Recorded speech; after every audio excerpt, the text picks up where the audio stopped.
In the shadow of America's 250th birthday, a grotesque spectacle unfolded that would make our founding fathers leap out of their graves. New York City Mayor Zoran Mamdani perched arrogantly backwards behind George Washington's historic desk at City Hall, delivered a so-called address on the eve of July 4th that wasn't a celebration of independence, but a venomous tirade against the very soul of this republic. The irony is that the story of America has so often been written by those who were told by others with power and influence and wealth that they were anything but exceptional.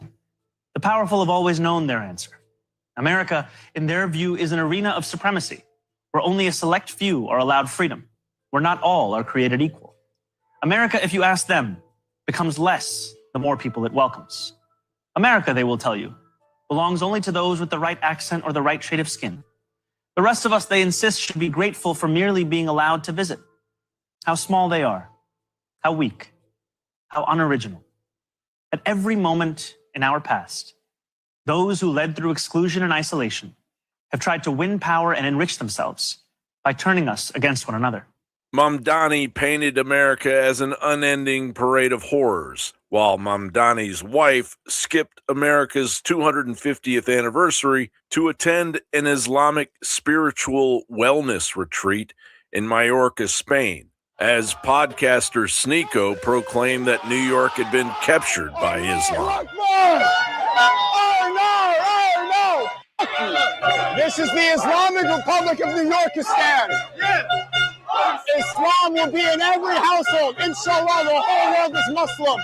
Welcome to Mamdani's New York. You see this city? You see how it looks? Inshallah, your city looks just like this too. And this wasn't an isolated affront of the 250th milestone.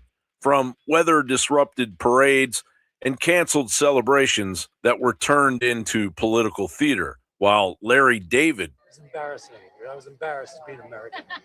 Took the opportunity under the Obama's production company to rewrite American history. Anyone who won't accept the results of a free and fair election is a sociopath. A madman. A man like that can even foment an insurrection rather than just admit that he lost. Stop! This is madness! The communist destroys your history so he can take your home and rebuild it in his image. That's why it's your patriotic duty to celebrate today unashamed. It's okay to love America. Not only is it okay to love America, it's necessary to love America. They looked at the Declaration of Independence under a microscope, and in the original draft, they wrote "our fellow subjects," and then Jefferson literally wrote "citizens" on top of subjects. And that's the mindset shift. The shift right there was, hey, we're not subjects. We are people. We have inalienable rights to life, liberty, and the pursuit of happiness. And if we don't like the government, it's not only our obligation to change that government, it's our duty to change that government. While the youth of America bites the hand that feeds, America sees you and your coordinated erosion of the American spirit, where dissent masquerades as virtue and sovereignty is smeared as supremacy. But the 4th of July isn't an apology. It is defiance in the face of tyranny, and the tyrants are glowing in the dark. John Bound reporting for the Alex Jones Network at alexjoneslive.com. Yep, we're here. Welcome to the show. Thank you for being here. Let me know if you can hear me okay. We've done some upgrades. Thank you for being here. I want to say right off the bat, God bless you all. I know this is not a, Christian podcast, but I just want to say that because I think it's important in the state that we're in right now is God bless you all. And I hope everybody is well grounded. Okay. We're going to get into some stuff tonight. A lot of stuff around Charlie Kirk. We know that they just had a 5-day pre-trial conference about holding it over to trial. And looks like they're going, well, we don't know, but it won't happen till I think they don't tell us until September if it's going to hold over, but they're going to, because this is a show trial. This is a trial. in the history of court cases, you've never heard of. I've never heard of 5-day pretrial conference when they usually go seek an indictment, get the indictment, and charge them for the whatever the charge is. And I'm not a lawyer, but I've seen enough court TV to know that this is how it normally goes. And the whole thing was 5 days of, you know, uh, evidentiary, things that most of us have all seen. I mean, and then, of course, and then, of course, whoa, hold on. What happened? Day 5, excuse me. Make sure that we can hear me because, I don't like when that happens. So let me just jump in here real quick and check my sound. Day 5. Okay, we're good. We're good. Okay. That was weird. It just went, and I'm like, wait a minute, new mic. Don't do that to me. I'll have to do a fast dash and grab another mic, but we're good.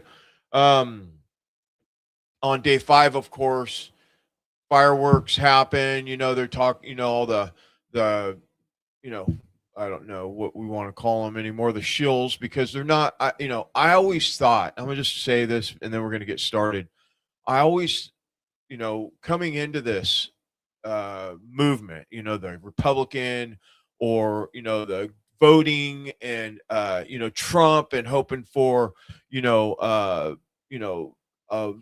change for the world, or at least for the United States, America first, make America great again, all that stuff. I really thought that the people that I was looking at, listening to on podcasts and shows and different things like that were, America first, tell the truth, never lie, only give it to you straight, no bark, just, And what I found out in the last, I don't know, year and a half is they all suck. From Tim Pool, Bongino, Bannon, Jack Posobiec, Benny Johnson, all of them. They all do whatever the paycheck is about, and I just can't get behind that.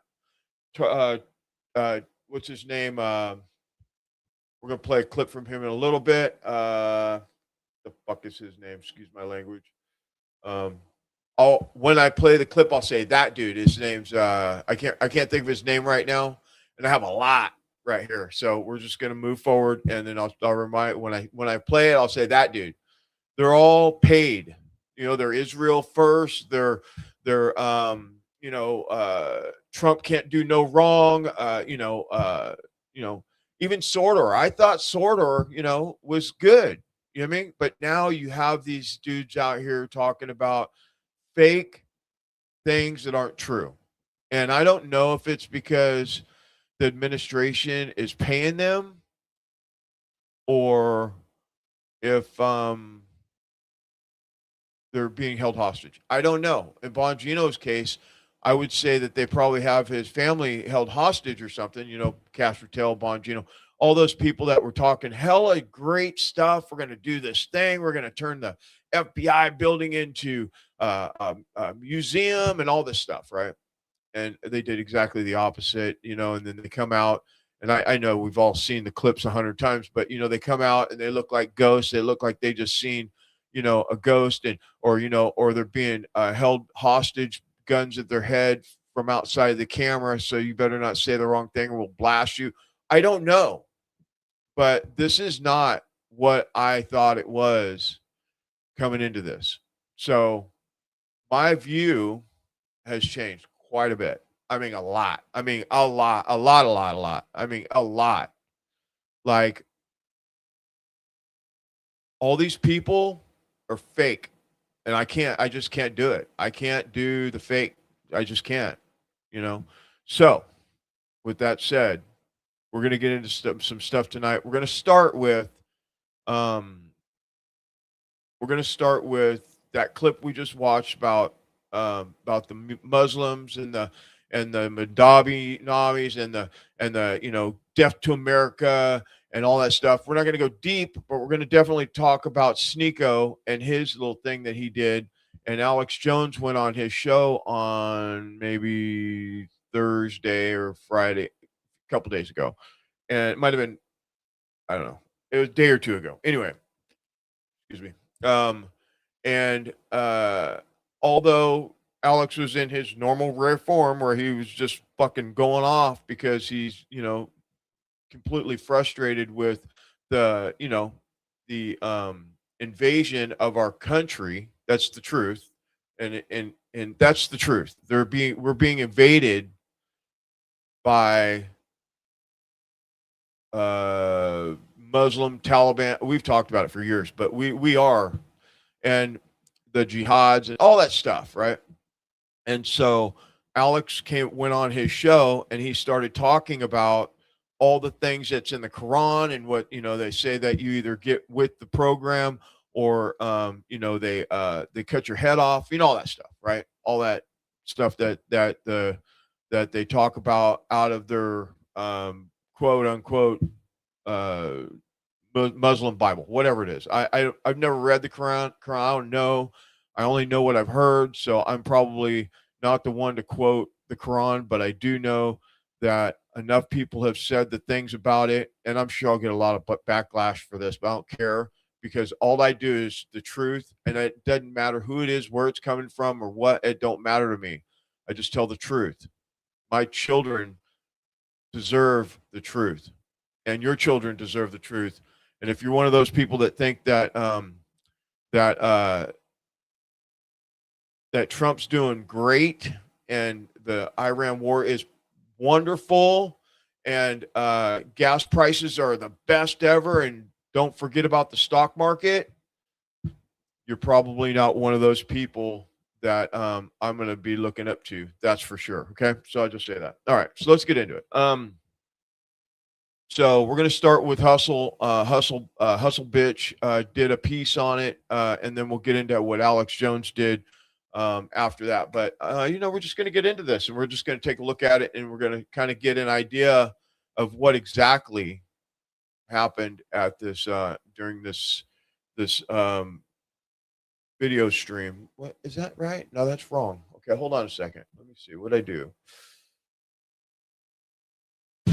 Something's not right here. Hold on just a second. Let me get a look here.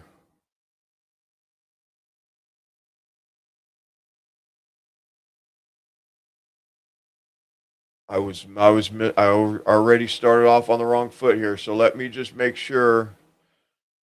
Let me do this clip from Alex Jones. I inputted the wrong one, so we're gonna just do the Alex Jones heated debate with Sneeko. Only a few minutes, but let's get into it. Alex Jones, it's good to finally meet you. I've been watching your work for, it's been like a couple decades. Well, since I was a kid, I've known about you. Been watching your podcast appearances on Joe Rogan, and now you want me deported from my country. So let's start with that. You challenged me to a debate. I think it's important to start with some of the claims you made. Is the audio okay in here, guys? Can you guys hear? I hear you loud and clear, Sneeko. There's no echo. Okay, so you want me deported from America for exercising my First Amendment rights. You're making the shock face. This is what you said. You said deport now, and then Elon Musk, the trillionaire African migrant into America, who's bringing in tons of H-1B visas. You said, yes, he wants me deported as well. Well, to be clear, I wasn't that's their making a shock face. I was enjoying my iced tea right here in Texas. So I was gulping it down. No, I did say that, and Elon agreed with me on that viral post of your viral post. And here's where I stand on that. Obviously, I was saying that more rhetorically because we have separation of church and state in the United States. I've read the Quran twice. It is a battle manual about to take over the world. So you don't actually want me deported from America? Or well, hold on. Can I listen? You want to do 3 minutes and I'll do 3 minutes because we're debating. No, sure. I want to interrupt. Go ahead. No, it's fine. I mean, here's the deal. Orthodox Islam is expansionist. Orthodox Islam in the Quran promises to take over the world. and we have separation of church and state in this country, and we have people saying every household will be under this, that's not the same as the New Testament saying every knee will bow to God when they finally see God. Okay, so my issue is you're jumping around all crazed, doing throat slitting motions, saying F you, basically, I take it as America, and saying you will go under this. We're going to take your cities. We're going to dominate you. And I've seen thousands of imams, say all this. And if you don't convert, we're allowed to take your women and use them as sex slaves and, all the rest of it. It pisses me off when somebody says, I'm going to plant my flag up your ass and we're going to dominate you. And then there you are, an American with an American accent saying that. It's even more horrifying to people. And it basically starts a war. So I'd love to see a reformation in Islam like we had in Christianity, back when some of the Catholics were trying to force people, to follow what they said, or they would burn them at the stake. Okay, so Islam needs a reformation. I don't want to be at war with Islam, but there are 50 plus Islamic countries. Most of them are 99% Muslim. There's only a few Muslim countries where Christians can live in peace. Islam is expansionist. That's why I'm against Israel. It's expansionist. It is elitist. It says greater Israel. It sees everybody else as subhuman, at least Ben Gvir in the leadership of Israel. And so I am opposed to Israel and its expansionist supremacist activities.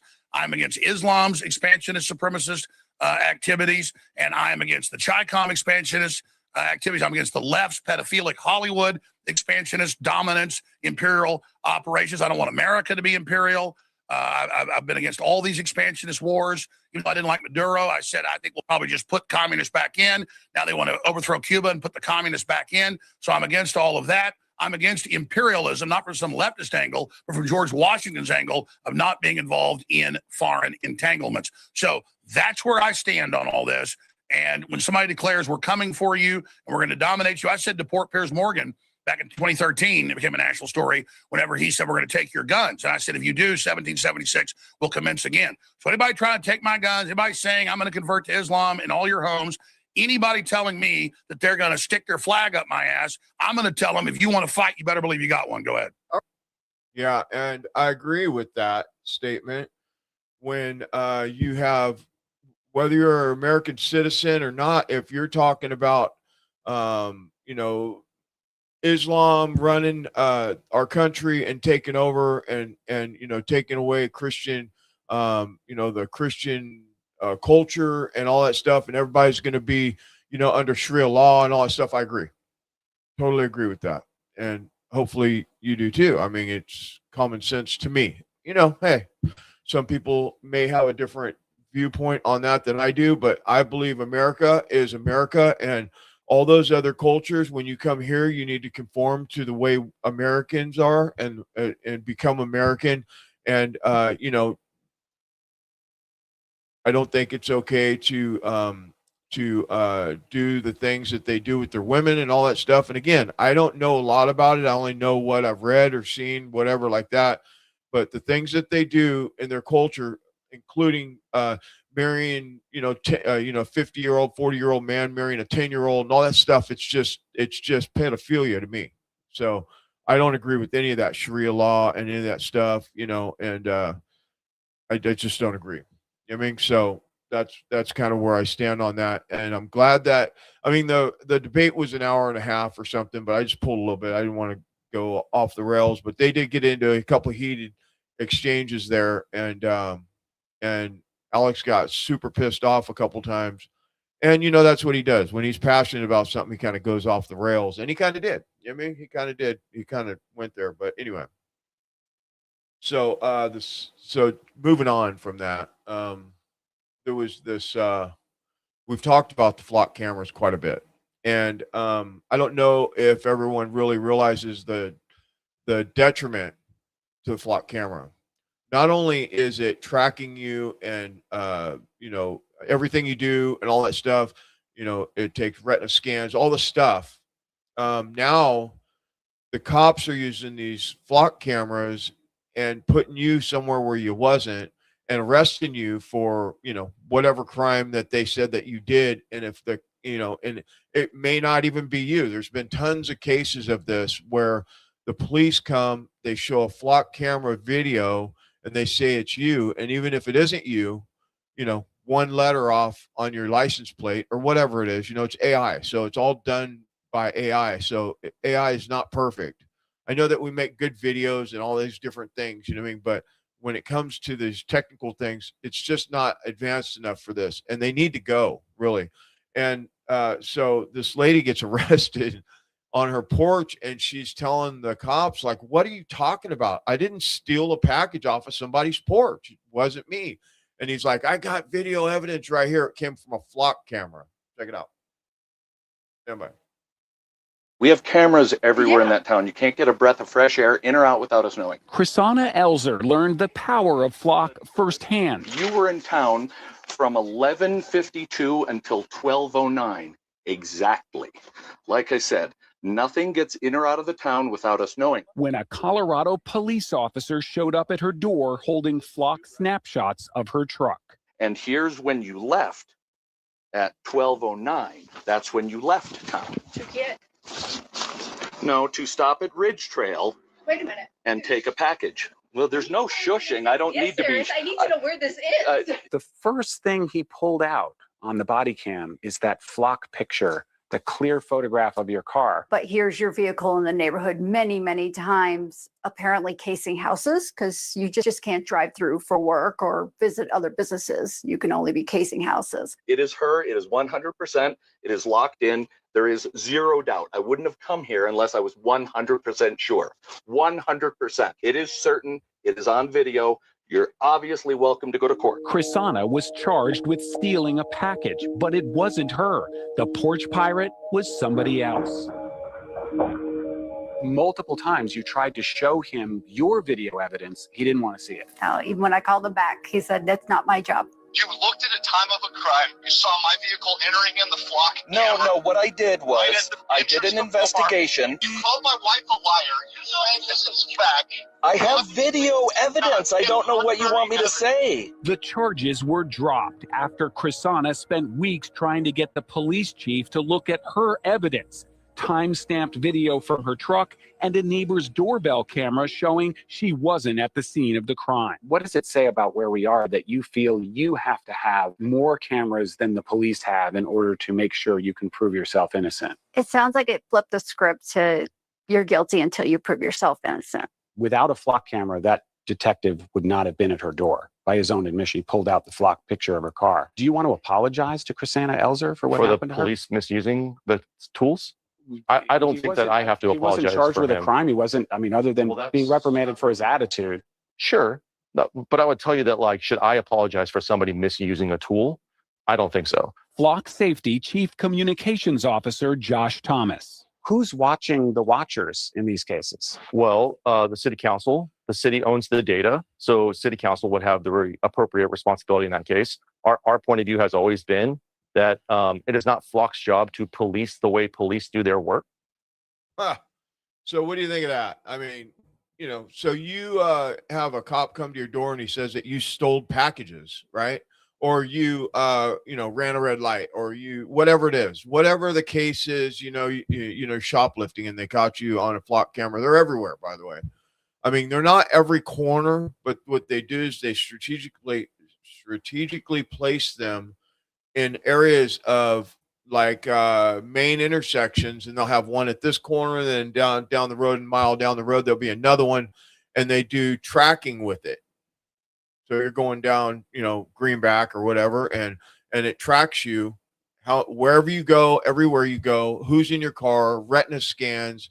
It takes pictures of all the dents in your car, or stickers. Maybe you have a bumper sticker.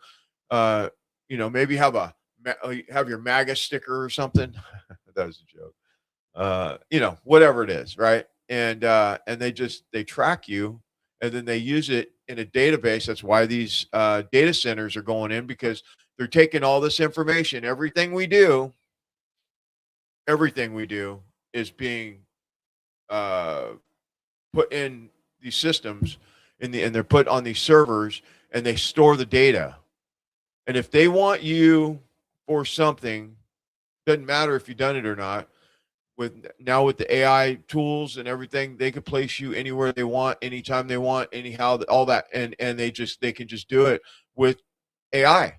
and these flock cameras, and it's crazy. And we need to be at City Hall dealing with it. And I know that there's been a lot of people taking them down, dismantling them and all that stuff. But we really need to get. My understanding is City Hall's in charge of them, so we really do need to go to some board meetings, City Hall, whatever I think they're called. What are they called? City Hall meetings, whatever the hell they're called. I can't think of what they're called right now. And we really do need to protest this bad, because these things are going to get worse, and they're already pretty bad, but they're going to get worse and worse and worse. So I want to make sure and get that out there and cover that, because it's important. You know what I mean? And it's crazy, dude. I just can't believe what we've turned into so fast. You know what I mean?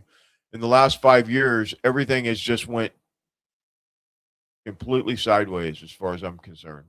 It just has. Everything's went completely sideways. So let's get into this. So what do you know about J6?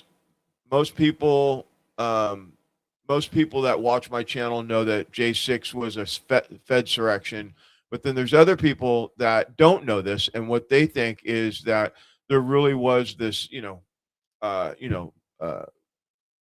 riot at the Capitol and all that stuff, and they arrested a bunch of people. Well, the pipe bomb is another thing that they have this autistic kid in jail for planting the pipe bombs. By the way, these pipe bombs were fake.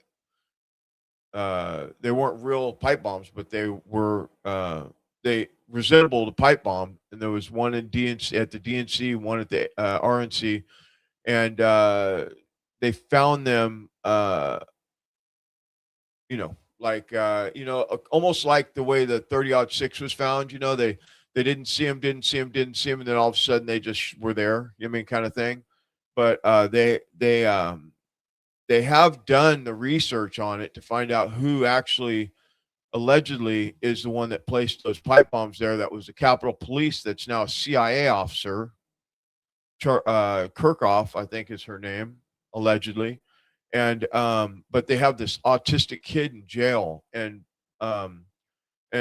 Steve Baker was talking about it last week, and I think I played it once, but I just think this needs more light on it. So forgive me if you've seen this clip before. I just want to keep this current, so people know what's really going on with this stuff, because this is one of those things that the Bongino Cash Patel people are doing, like Tyler Robinson and all these frame jobs that they're doing. And I believe that. I don't know if how do I put this? I believe that Tyler Robinson is not the shooter, for sure. But, and I'm going to show you later tonight, I'm going to show you exactly what happened with Charlie Kirk and how he was shot and all that stuff. We're going to cover that later on tonight. Okay. Just to be clear, we are going to cover that, but we're going to take a little trip to get there. I'm going to show you a whole bunch of stuff, some court stuff, all the different things, all the propaganda, how MAGAs, all that stuff. But right now we're talking about, I'll get off in a jag if I'm not careful. Let me play this Steve Baker clip and listen to what he says. They're trying to set him up and get him fired from his job and all this stuff because he's a reporter and he's reporting on the investigation that he done, and they're trying to shut him up and silence him. Everybody. Try to get me fired at the play. What? Yes. Who? Do you know who called from FBI? Dan Bongino called twice. He was the first one that I was to try to get you fired? Yeah. Well, first of all, to complain. Then it escalated from there. Did he call you? No, didn't. No. Bongino and I. Bongino gets my DMs because he told my bosses that he reads my DMs. That's why I know he gets them. And he's famously blocks people on his, X account. He's never blocked me, but he's criticized me. He's the one who told Thomas Massey that he would personally write the check for the defamation lawsuit from Shawnee Kirchhoff. How did Dan go so quickly from a critic of the deep state to its most aggressive defender? What happened to Dan, do you think? I don't know, but I can tell you that in February of 24, and it's still on Dan's X page. You can go there. February 24, he is singing my praises. He goes, that Baker guy at the Blaze, he is just knocking it out of the park about the pipe bomb. Because we were releasing videos back then that nobody had ever seen. Yes. Like, the destruction of the bomb by the robot. I mean, the fact that investigative cameras had been turned away from the site. We not only found that the cameras had been turned away, we found the act of them being turned away from the investigation scene. And we were releasing all these videos back then, and he's singing my praises. Well, he's complete opposite now. I don't know. Look, I can speculate as much as anybody. It looks like he had a breakdown of some sort. He's terrified. That's obvious. I don't know why. I don't know any more than that. I know, having had a lot of contact with Dan Bongino, he turned on a dime. Something happened to him at FBI that just broke him as a man, destroyed his life, and certainly destroyed his career. And I feel sorry for him, but I just find it interesting that he was your greatest opponent. You're just trying to find out what happened. Yeah, he tried to call me off of my reporting on the whistleblower situation. And then as we were getting closer to this story, he called. So the first person he called was the president of the Blaze. And that was in the summer before I even knew who Kirchhoff was. And then later he called my editor-in-chief. And then Ben Williamson, the assistant personal affairs officer in the 7th floor of the FBI, he called my editor-in-chief. Both Bongino and Williamson agreed that Bongino would sit down with me and let me show him the evidence we had developed on the pipe bomb, which he never did. No. And I sent him many messages trying to execute that opportunity, that sit down. Never happened. And then why wouldn't he want to see that? I wonder. I don't know. He famously criticized Massey, in his tirade. He went on like a 4-day tirade against Massey. And one of the things he was criticizing Massey for is that Massey wouldn't accept his invitation to come down to the Hoover building and see their evidence against Brian Cole Jr. Dan is working to cover up, right? The activities of the permanent government. It's just, I just have never seen anyone change that much or be that afraid. I mean, it looked like he was going to have a heart attack. He was so afraid. And I'm not saying that to attack him, but I just wish I knew what happened to him. You haven't heard. No, I know. But you noticed the change I'm talking specifics. Yeah. But what I do know is that he made 2 calls to my bosses. Ben Williamson made 1 call. Marshall Yates, who was the congressional liaison to the FBI, formerly general counsel staffer for Thomas Massey, before he went to FBI. He called my bosses. He definitely was trying to get me fired. Yeah, and that's super sad that that's even going on for him because, he's just a damn good reporter, 30 years, 40 years being a reporter, and he's just reporting on what information that he's got from his alleged sources, right? And he's run it down and he's done the whole thing. He went down there and measured the bricks, lined him up against Brian Cole. Is it Brian? I think it's Brian Cole's shoes versus Kirchhoff's shoes. And he did a full investigation. He really got into it. He spent a ton of time doing this. Did a report. I don't know if you remember this. It was a few months ago before they arrested this Brian Cole kid. Matter of fact, they arrested Brian Cole because they had nailed down that it was this Kirchhoff person, right? And then they called because he worked for the Blaze at the time, and they made him retract. The Blaze retracted their statement because I think the government said they were going to sue him. So they retracted their statement so they didn't have to have a lawsuit in that with his reporting. And then later on, he went ahead and kept reporting on it, and then he was asked to leave. So now he's reporting on his own, but he's not letting go. He's not letting up. and we'll follow this and we'll get back to it. We have some more stuff, but this Charlie Kirk thing is so big right now with the Tyler Robinson, the Lance Twiggs, all this stuff. We're going to spend a bunch of time on this. But before we do, I want to let you know what we're doing next week. And please, if you haven't, please go to the description in the chat, down there, and just check out My Patriot Supply. Purchase a water filter, or maybe you need some restorable food, whatever. It's between 40 and 60% off for the next week.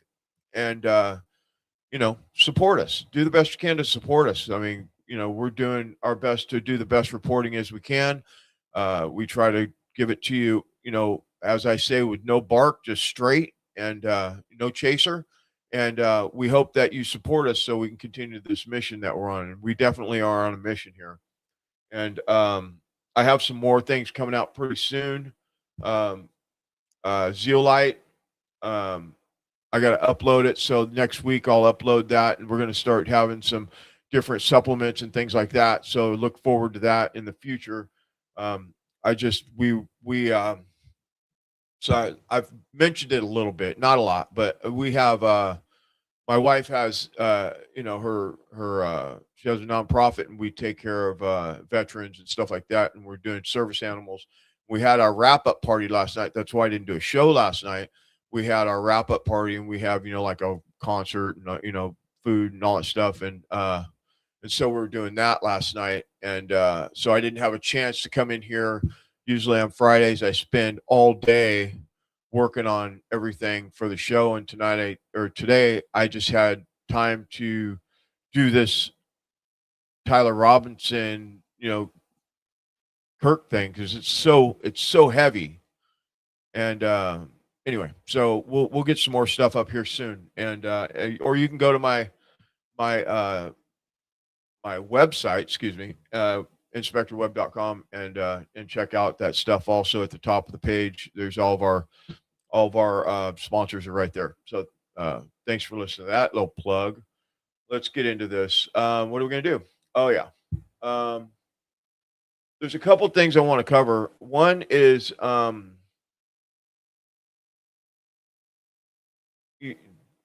don't know if you remember Brian, or not Brian, Kevin Shipp.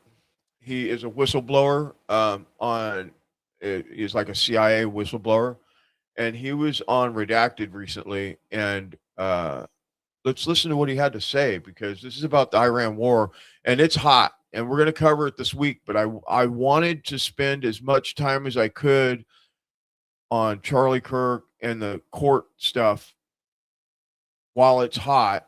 And so I have a whole bunch of stuff we're going to do with the Iran war, and we'll do it probably Monday. But for now, let's listen to what he has to say. This is important, very important information about false flags. Google searches in Israel before the shooting happens for the name of the shooter. Like, okay, are they getting sloppy? I mean, but anyway, that's just why one high level thought process here. But maybe you can talk about how these like false flags actually unfold. Maybe how long and months ahead of time are these things being put together before they're actually carried out? Well, they are planned for months. And if you notice, going all the way back to 9/11, and I have my own thoughts about that, an investigation, a legitimate criminal investigation was never done there. So I disagree with the 9/11 report. But one of the things when the CIA plans these operations is they always choose a boogeyman.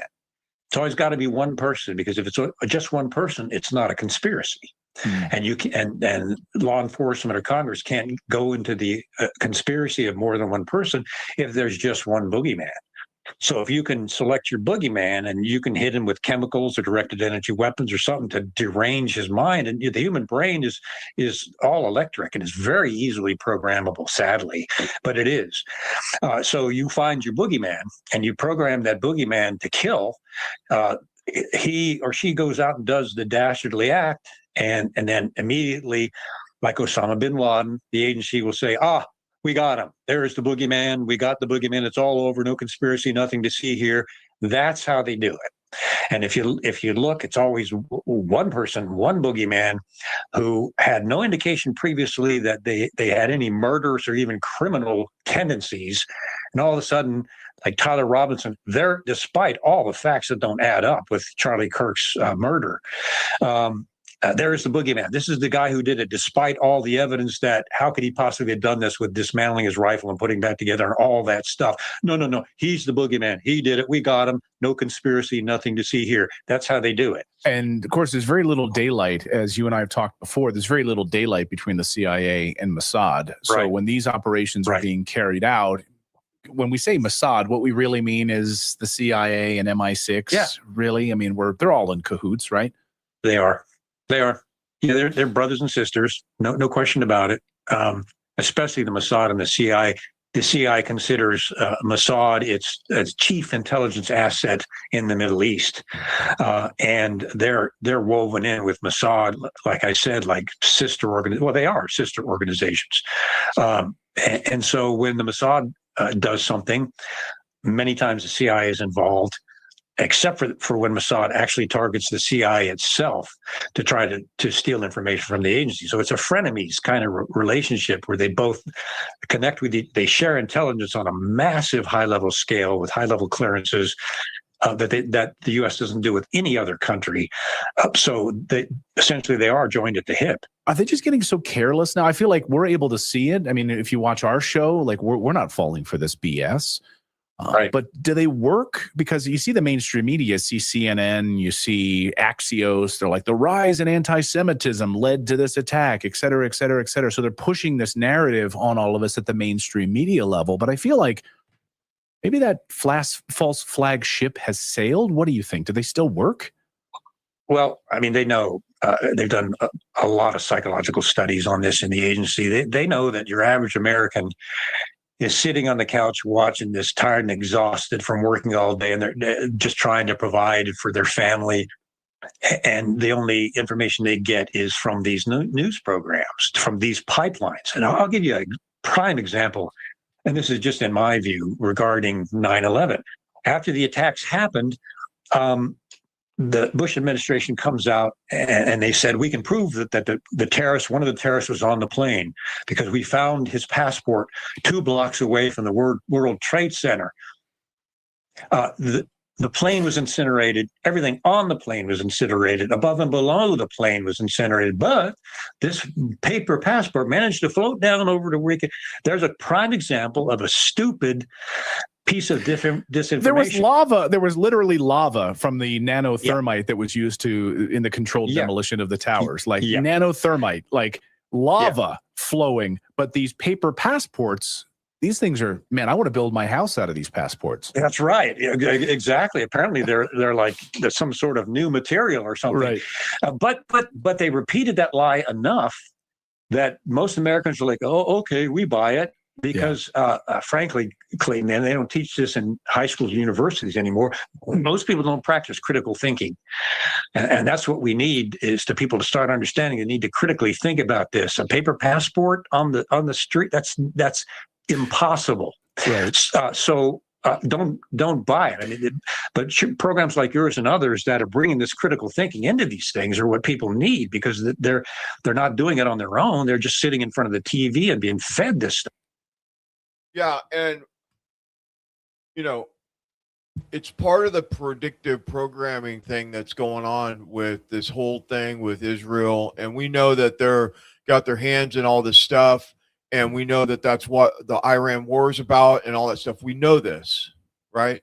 And we know that, or we don't know, but we have a sneaky suspicion, allegedly, that that this whole operation that was done on Charlie Kirk is definitely Mossad, IDF, we know that it has to do with the same people that killed JFK. We know that Kennedy assassination was similar to this. It's public execution kind of thing. So we know that it goes together. And one of the things that is probably, it's kind of got swept under the rug is this bill to allow Israel to have access to everything, all the intelligence, all the, have straight access to all the weapons and how we make stuff, all the stuff, like making them like like partners with America. And I don't know if you know about it or not. It's the 224. It's kind of gotten not enough exposure, because you got the war going on, you got the Charlie Kirk thing going on, you have all this other stuff, you have the economy, we have all these other things that that is going on. So what they do is they put these things out, they put them out to the House, Senate, whatever, while we're distracted doing something else, and then they pass it at 1-2 o'clock in the morning when nobody's paying attention, and then it's just done. And this is this particular one that I'm talking about is presidential. The president has no say in the intelligence with this bill passing. They can pass off information to Israel, the Mossad, IDF, whoever, and the president of whoever's the president can't block it.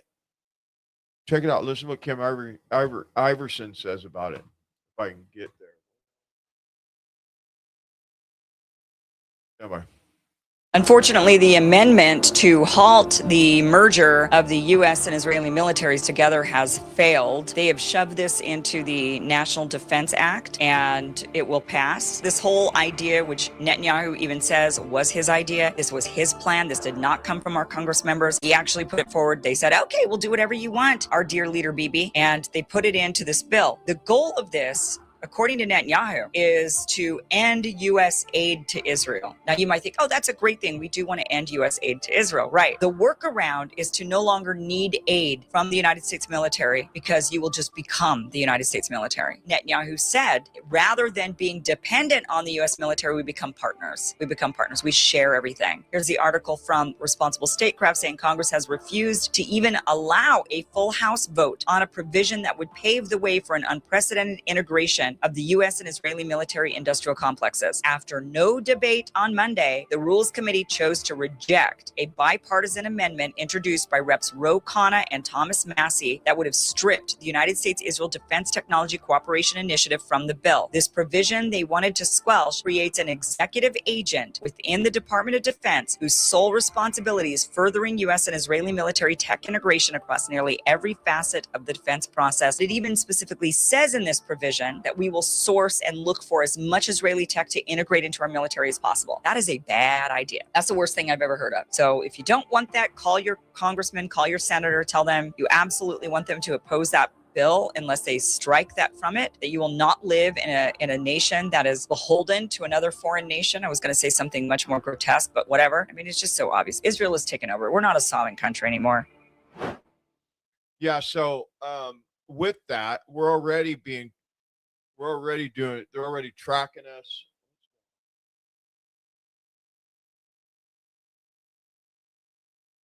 We're already being tracked. Can you hear me? You cannot hear me. Can you? Oh, okay, stand by. I got something going on here.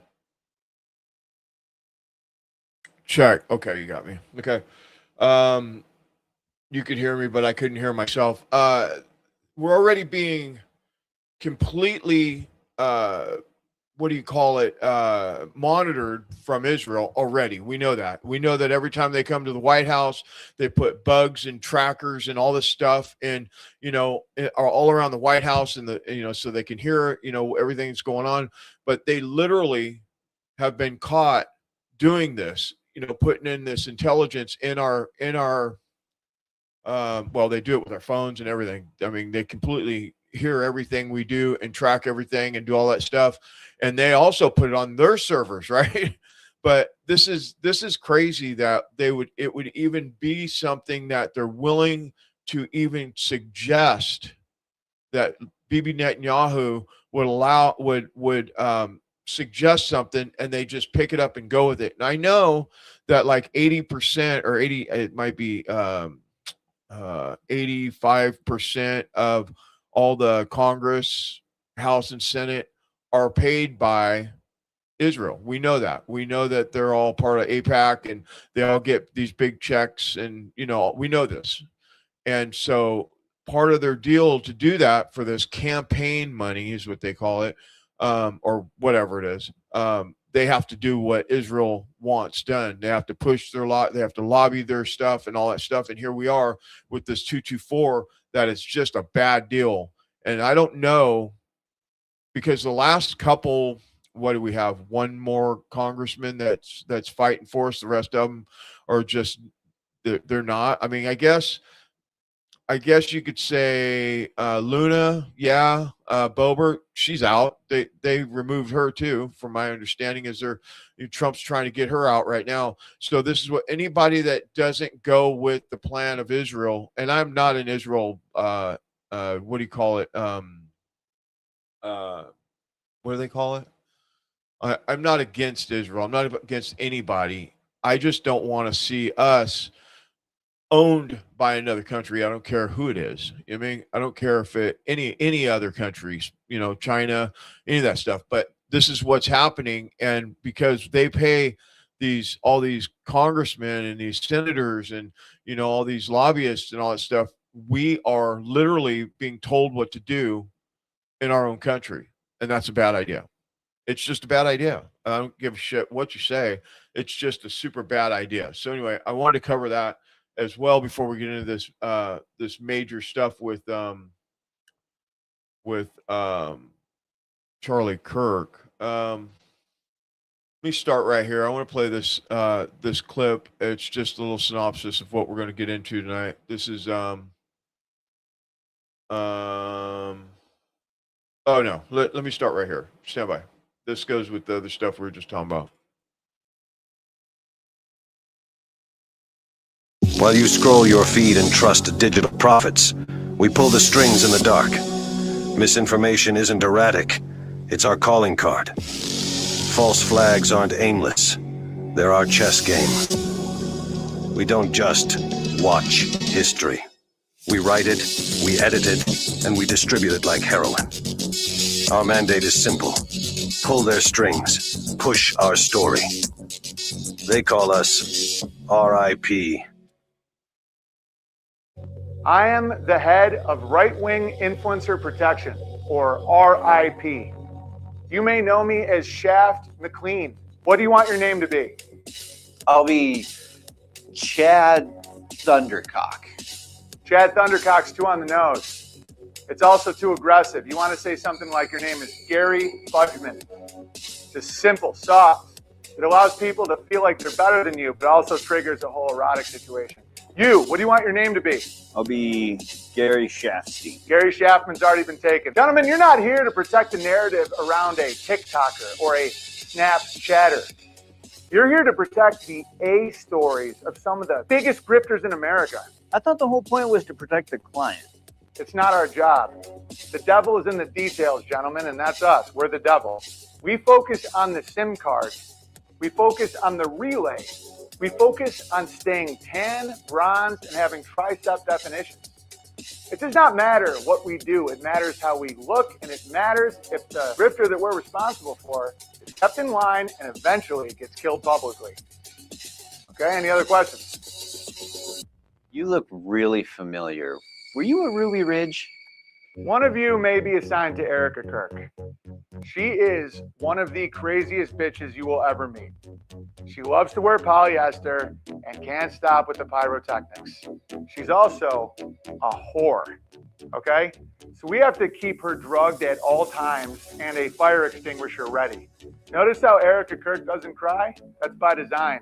If you actually shed tears, it's seen as too far, and the contract we've signed with you know who says we can't make it too real. The karmic blowback's insane. Gentlemen, these are the tools of the craft. This is a stopwatch. I want this to be your best friend. When you're at home, downtime, I need you to get down to 3.33 seconds, because that's how much time you're going to need to get a thumb drive inside your anus and the hell out of that situation. because securing the footage is the #1 priority here at RIP. You know how long that is? That's how long it takes for Erica Kirk to set herself on fire with pyrotechnics. And if you don't put Ativan in her mascara, that crazy bitch will do it. This here is a rape whistle. It's not because you're being raped, it's because you need to call in a rape. Sometimes things go sideways and you can't call in some weather. So is it like an application process or a nomination process to be the rape guy? What's the job interview like? Distractions. Distractions are your #1 friend. So Trump's ear, like, that was us, right? They don't call me Dick Britman because I don't know how to do Donald Trump's ear. We used a packet of ketchup and splattered it like a penis and testicle. Then we did kill that one guy. We thought it was kind of funny.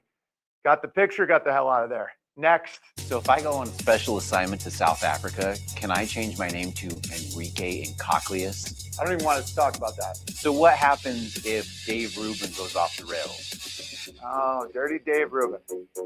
If you're protecting the narrative around Dirty Dave, middle of the night, he regrets adopting a kid. Kid wants his mommy. He's sodomizing his husband. Just blow it in. But what do you do if Tim Pool makes us? I recommend carrying a red light laser. Pretend it's a sniper. Just do that. He acts like a cat. Freaks out. Set up some fireworks. Get 3 Proton Mail accounts. Keep sending in left-wing chatter. That little freak will be paranoid, freaking out on the internet. No problem. Worst case scenario, you give him some rice and kick him in the dick. So does Alex Jones, like, know about us? Alex Jones has been dead since 1991. So do we, like, get a copy of the narrative, or?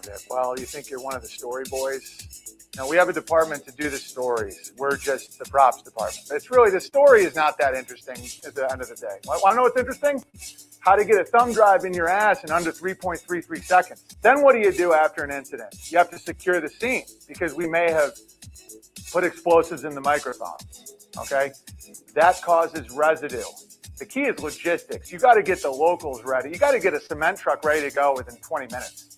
And those guys don't operate with dollars as a currency, gentlemen. They operate with 2 things: methamphetamines and hard drives filled with gay pornography. So let's say my coworker is going off the rails. Can I call in a rape then? Are you guys in? I didn't order 4,000 business cards as Dr. Girth Tickleman Esquire the 33rd for nothing. Of course I'm in. This is a lot to remember. Can I just be the rape guy? Of course you're in. You're both convicted sex offenders, and we have rigged explosives to both of your cell phones. See you guys tomorrow. You gotta love Owen Benjamin. You just gotta love him. He's fucking hilarious. But you know what? When you think about it, it kind of makes sense if you really spend some time looking at all this stuff. It is pretty crazy. Anyway, let's get into some timeline stuff. So what I'm going to take you through a little thing here, some video. We're going to talk about it, and then toward the end, I'm going to show you some stuff about the shooting. Okay, so you want to stick around with me for that for sure. Let's get into this. Stand by. Don't know. I haven't been able to fact check this myself, but with a relative of Tyler Robinson that claims essentially all of that to be true, that Tyler Robinson never confessed, that the reason that they, quote unquote, turned him in was because they feared for his life, that it was not because he was guilty. So it's important to understand that there are allegedly people in his family that feel in alignment with that statement. Yes. I think, and again, I don't know, I don't know whether that will come out in court, whether they're holding that for the trial. But I do think there's a lot of merit to that he realized he was being set up for it and he turned himself in. Now, I have heard that he turned himself in very early in the afternoon, not late in the evening. And if that turns out to be true, that throws the prosecution's timeline all off. It throws the entire FedSlop narrative completely into disarray, because their entire narrative depends on him turning himself in after 9:00 p.m. And if he was in custody before 6 p.m., let's say, maybe as early as 3 p.m., we have a real problem on our hands, because now we have a multi-agency cover-up. And it starts with Sheriff Brooksby holding a press conference saying he first got a call at 8:02, and he had never heard of Tyler Robinson, and Tyler Robinson was not in custody before 8:02. Now, if you want to look for extrinsic evidence supporting that reality, a news organization also caught wind that he might have turned himself in early and requested the video footage of him turning himself in, which Washington County refused to provide. And then they waited and dillied around long enough that then they said they deleted it. Oh, well, that's just, we didn't keep it because it violated our retention policies. It went beyond 30 days. Well, that would have been fine, but for the fact that there have been pleadings suggesting that video footage actually does exist and it's in the hands of law enforcement. And there's a debate over whether or not they're going to get access to it. That video footage is definitive. I mean, it's definitive if he turned himself in between 3 and 6 o'clock.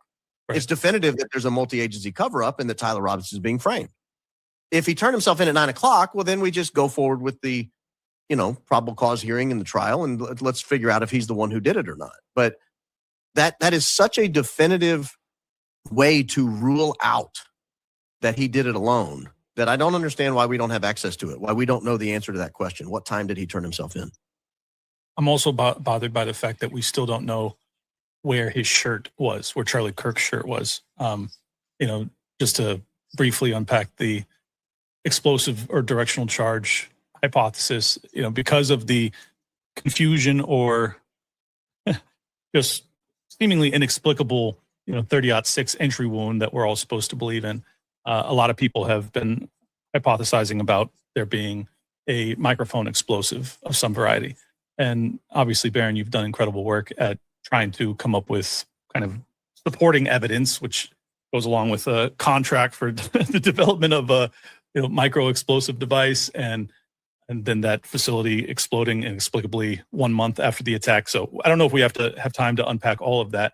But at this point, if you believe that Tyler Robinson was in fact involved, do you think that he was privy to the mechanism that was going to be used? Do you think that the explosive was, well, I guess you haven't even said definitively whether or not you think there was a shape charge that was used. So where do you sit with that right now?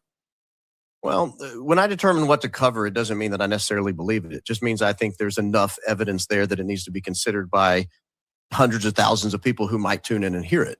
Sure. I think there's enough evidence that something might have caused an electrical malfunction with either his microphone or something else that caused some of his posturing. So I went forward with that several months ago and said, is anybody out there an expert who can evaluate this? Yeah, he did. He went, hey, can anybody explain this, right? The theory of exploding mic. So two things could be true at the same time, or even three things. I think that when you get done looking at this tonight, maybe you'll have a different viewpoint on it, or maybe not. But I know that one of the things that is really clear is that Charlie was shot in the back of the head, and I'm going to show you that tonight. He was also shot in the chest. And could there have been an exploding mic as well? This was an operation. This was not a furry gay lover dude from a roof at 144 yards away with a 30-06 taking a shot. It's not. It's, so if you listen to what the court hearing said, or the pretrial said, that they seen somebody on the roof in camouflage, black pants, black clothes, not a maroon shirt or any other Levi's. Or they said that he was in like a cargo type, or what you would call is like kind of like a military type black pants and a black shirt, not a maroon shirt, not a white shirt, not a blue shirt, because we did see some pictures of other people with different color clothes, but none of them had fatigues on. Okay. But there was, in the very beginning, there was picture of somebody on the roof in fatigues. And so that was a thing that was separate from, the running across the roof and all that stuff. That was a whole nother thing. And they did find a 223 shell on a different building also. Okay. So tonight I'm going to show you some stuff that's going to be very interesting for you. But for right now, let's just keep doing the timeline. Sam Parker did a really good piece on the timeline. It's a few minutes long, but I'm just going to play it for you. It kind of lays it out and it shows you some things about like logistics of like what happened on the day of the assassination.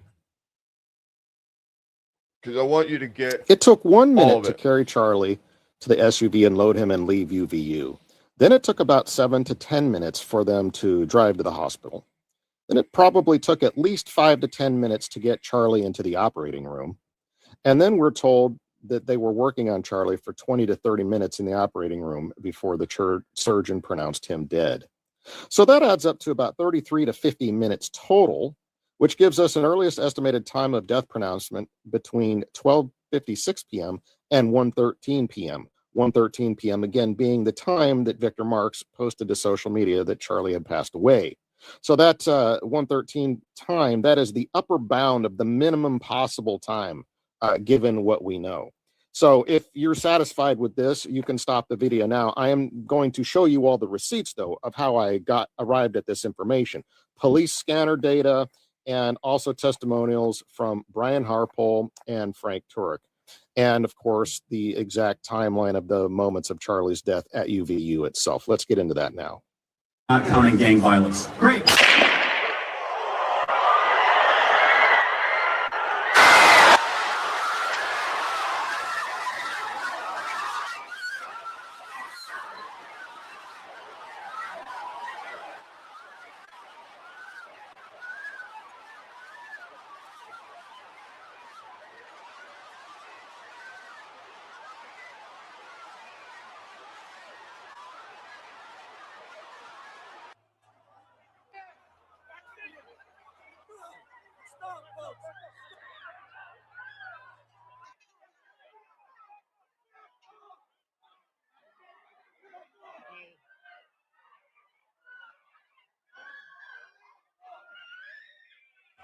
Go.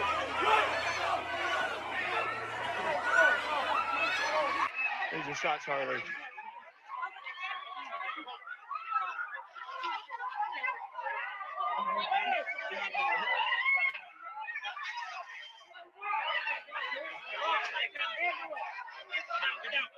He's dead.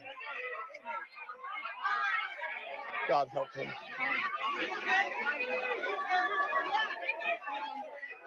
We know from police audio that they did not take the freeway to the hospital. They took a surface street next to the freeway, which is dark blue in this map photo right here. Now, under normal circumstances, it would take somebody 8 to 12 minutes to travel that route, but they were traveling at a high speed, right? Justin was driving at high speed. We're going to listen to them tell us that. Now, freeway would have taken 6 to 9 minutes. So I'm going to split the difference here because they were not on the freeway, but they were driving high speed. So I'm going to say it took them 7 to 10 minutes to get to the hospital. Let's listen to that audio now. 212, everybody get off the radio. I've got a black SUV northbound on Wolverine Way. Passenger door is open. Someone's trying to hang out of it. I assume this is possibly another victim. They've got one hanging out of the car. And I just said, go. And we didn't even attempt to close it. I told Justin, go, go, go. So he takes off. Dan's already got the route done. We know that because we've done it. And so we take off in direct action. We get out onto the main road, and we're in a slick SUV, no lights, sirens. And so we're breaking our own intersections. We're cutting our own traffic. We're doing everything ourselves. Justin's driving. I mean, he's a trained driver. I mean, that's what our guys go to driving school for, just for that. It's expensive. It costs a lot, but it's a need. And it paid off because he drove it like a champion. Dan's up in there calling out right lefts. This is next turn, 200 meters left. So he knows exactly where he's going. And so we are heading to the hospital. It's a known. We're heading there, breaking intersections. We picked up a tail from PD somewhere along the way. And I know some audio came out about that. And I think they thought it was a secondary person that had been shot. We get to the hospital. Actually, we make it to the hospital through the traffic. We've got full wound pack in. We get out and we carry in to the door. Once we make it into the door, we see a gurney on the left-hand side. We put him on a gurney, and then I wheel him into a room. I start giving the patient information to the staff there. I end up getting on top of him and cutting the shirt that he had on off, that white Freedom shirt. And so I cut it off so they could get to him, so that I didn't articulate this to them, but I wanted to get that stuff off so they could put a defibrillator on him. And so, I'm going to pause it for just a second, and I'm just going to bring it in real quick for a second and just talk about this. Now, I've been in situations where you go to a hospital with somebody and you take them in the emergency room, and let's say you do get them on a gurney and you take them in there. When you go through the double doors, they don't let you in there, and they definitely don't hand you a pair of scissors and let you cut the subject's shirt off. It's just not a thing. So, this guy's full of hells along the way. So I just want to say that because I think it's important. and started talking about pushing drugs. And so I was back and forth with them on drugs and defibrillator. And so then, once you get that shirt cut off and moved out of the way, there's enough of medical professionals in there. And so I just want to get out of their way. And so I got out of their way and walked out of the room. And so they ended up working him in the room, and they ended up taking him to the OR because they got a pulse. They did get a pulse? They did get a pulse. Now, it is true, when we got to the hospital and they started working on him right away, they did get a pulse back. And so Rick and I were just, everyone's praying. We're just praying for a miracle. We had a small sliver of hope. And the doctor later said that we got a pulse because Charlie was a very healthy man, but the shot was catastrophic. So 20 or 30 minutes later, the surgeon came out and said he was dead. There was I don't know, I want to say probably 30 or 40 minutes. I don't think 30 minutes was possible. 40 minutes, I think, is possible. Really pushing it, but is definitely possible. Putting Charlie's time of death likely somewhere around a little bit after 1 p.m., perhaps 1:03, 1:05, somewhere around there. That gives a few minutes to notify Victor Marks and for him to make a post and get it up onto Instagram. It's a really tight timeline, but I think it is possible. Of course, this also means that somebody immediately notified Victor Marks, like first thing, and then he immediately made a post. We're talking like no time waste whatsoever, and he had to be one of the first people, if not the first person notified. Yeah, and that whole thing is weird. The whole Victor Marks, the timeline, telling them to push medication, all those different things doesn't make sense. Even if you are security for a high profile person, I think I've seen enough TV in my day to know that when you come in, that's it. I mean, you're not going in there, you're not telling them what to do. They're like, we got it from here, we'll let you know what happens. But this is just weird stuff. So, I wanted to show you that because there's a few anomalies along the way here, and you may have seen this in the past or whatever, but the reason why I'm showing this stuff is because I'm kind of taking you on a path to show you what's going on so you can get a clear picture of what I'm looking at. Stand by. There have been in America over the last 10 years. Counting or not counting gang violence? Great. Counting or not counting gang violence? Great. No surprise. Counting or not counting gang violence? Great. Counting or not counting gang violence? Great. See this? He's not. No surprise at all. No surprise. Like he literally just turned around like he knew it was going to happen. That's an anomaly. Okay, so it's just weird for me. It's just the whole thing. None of it makes sense to me. And check this interaction out right here. This is definitely strange for anybody that looks at it. And some of these are got like people didn't look at them when they were out there, and I took all this video and I just shoved it in a file, and I've been going through it and looking at it to see what I can find out.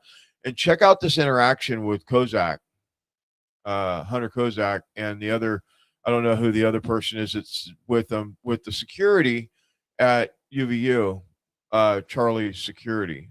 It's very strange.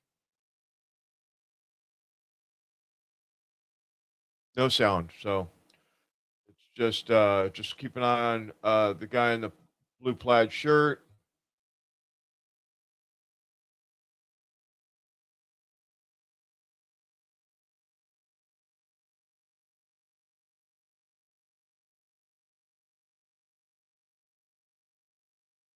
You gotta remember this is an operation, okay? And I don't know exactly the operation, but there's definitely an operation going on here. And if you can see the movements of what's going on here, you can see that there is definitely an operation. And this Kozak kid, earlier in the day, he was practicing his, his grabbing his ears and head and screaming prior to going up to the podium. So that's another thing that that we had seen, because if you see when they pan on him, it's not in this one, but in the past, he grabs his head and he starts screaming or something like that. This Kozak kid.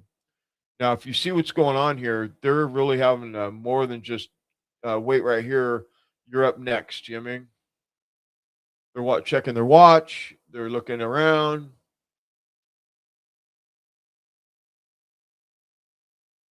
Nonverbal communication with the team. They're looking over here, looking over there. There's signals being passed around. And by the way, Harpel said that they didn't have any signals during this event. That's what he told Sean Ryan, that they didn't do signals.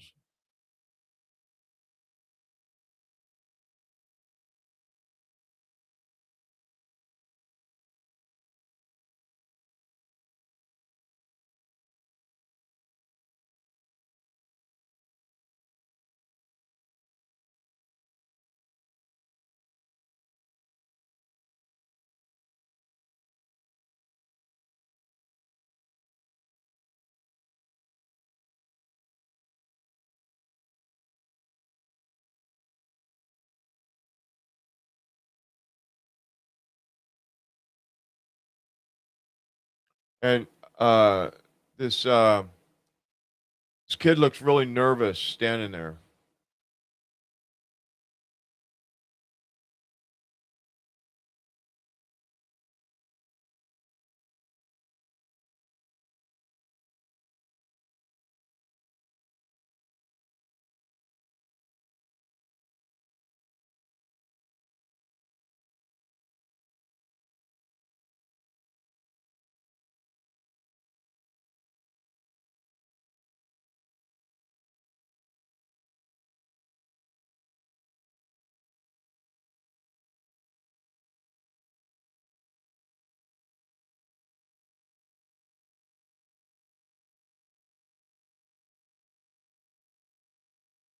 Just something to look at.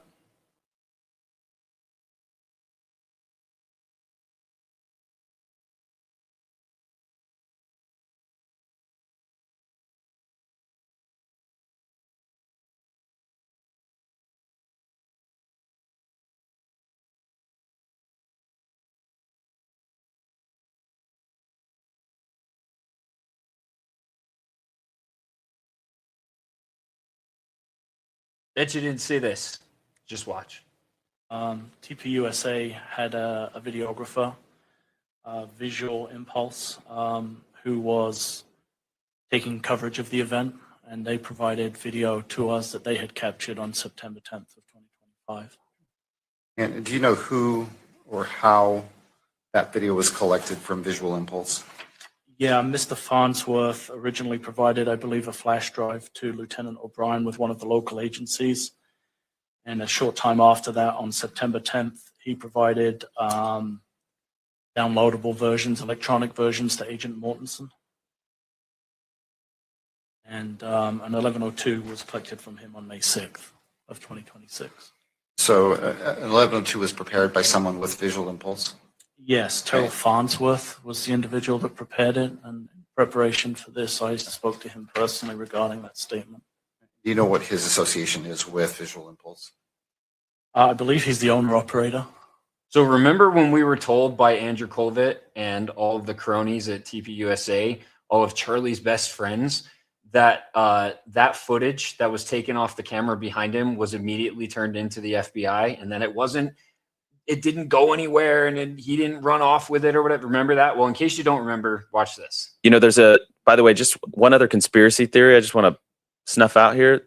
One of our dear friends that literally from the very beginning started with us and loved Charlie like a brother.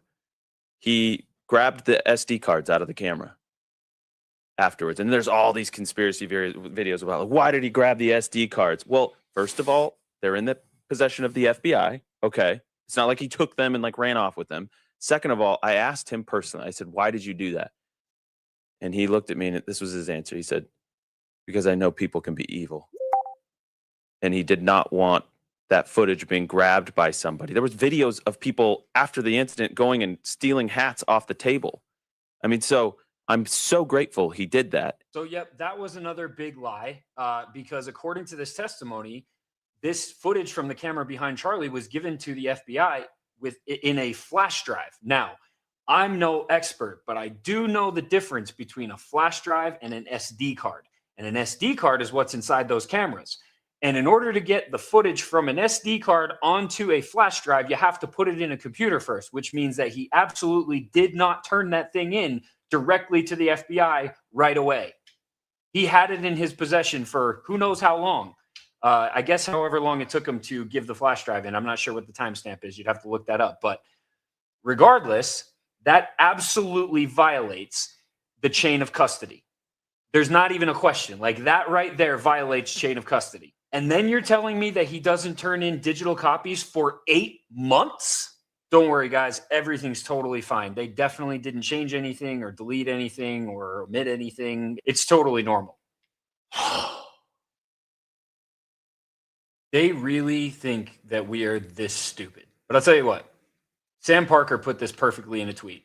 So he goes, as you watch the Tyler Robinson show trial unfold, just remember that there's literally no publicly available evidence that, and by the way, all of this is completely verifiable, is absolutely true. Over the last several months, many creators online have put all of these things together.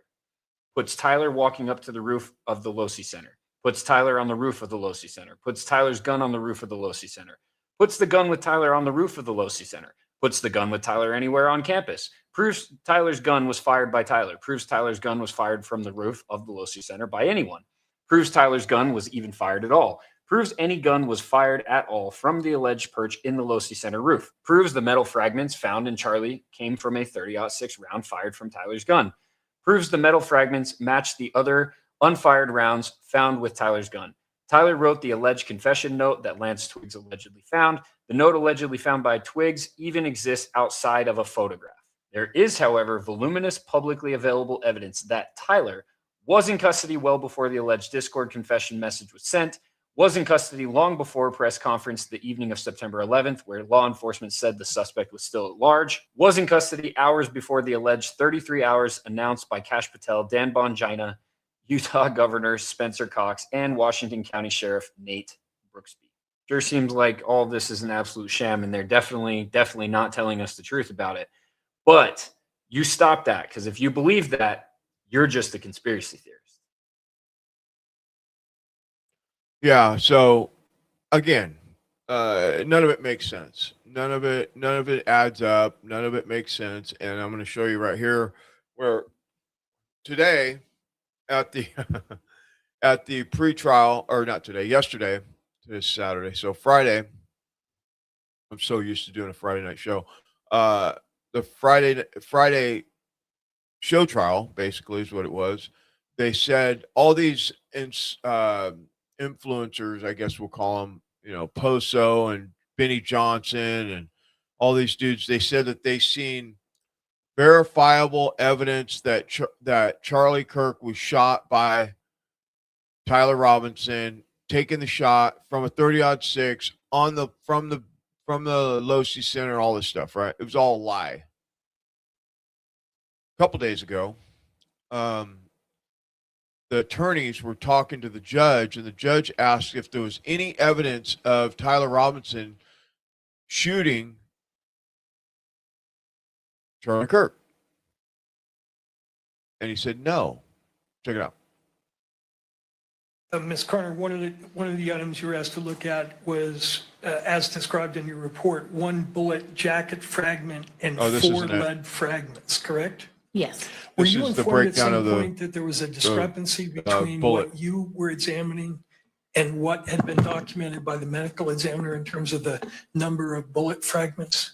I was, yes. Were you asked to see if maybe the ATF had lost certain portions of the evidence? No, I was not. Right. Do you think, and was it your understanding that there were originally 7 bullet fragments, but you ended up with 4? I was alerted that there was potentially 7 fragments from the medical examiner in a photo just a few months ago. Okay. You're clear, though, that when you got the evidence, it was in a sealed condition, correct? It was, yes. And when you opened, what was it, an envelope? A small individual manila envelope, yes. And did you take the contents of the envelope containing the bullet and take photographs of it? I did, yes. Okay. Could you display page 41 of 47, that exhibit?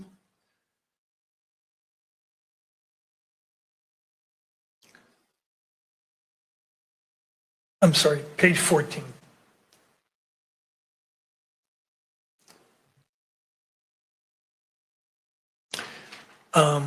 And tell us what's depicted here. Yes, this is a picture of the as-received condition of Exhibit 6 in its entirety. That's the top picture. So you'll see Exhibit 6A all the way through 6E in descending order. And then the bottom 2 photos on the left is the Exhibit 6A bullet jacket fragment, and that is the view of the exterior. And then the photograph on the right is the Exhibit 6A bullet jacket fragment, and that's the view of the interior of it. Okay. Now, after you documented what the bullet and the fragments look like, did you do certain procedures on the bullet, the larger bullet fragment? I did, yes. And what did you do? I cleaned the bullet jacket fragment, and I also peeled the petals back. If you think of a banana and peeling the skin away from the interior, it's almost like doing that. As you can see from the photo, the petals have been crumpled in on themselves. So in order for me to see the land and groove impressions, which holds those individual characteristics needed for a comparison, I have to do some maneuvering of those petals. And how do you do that? Do you use an instrument to peel back the portions that you want to look at?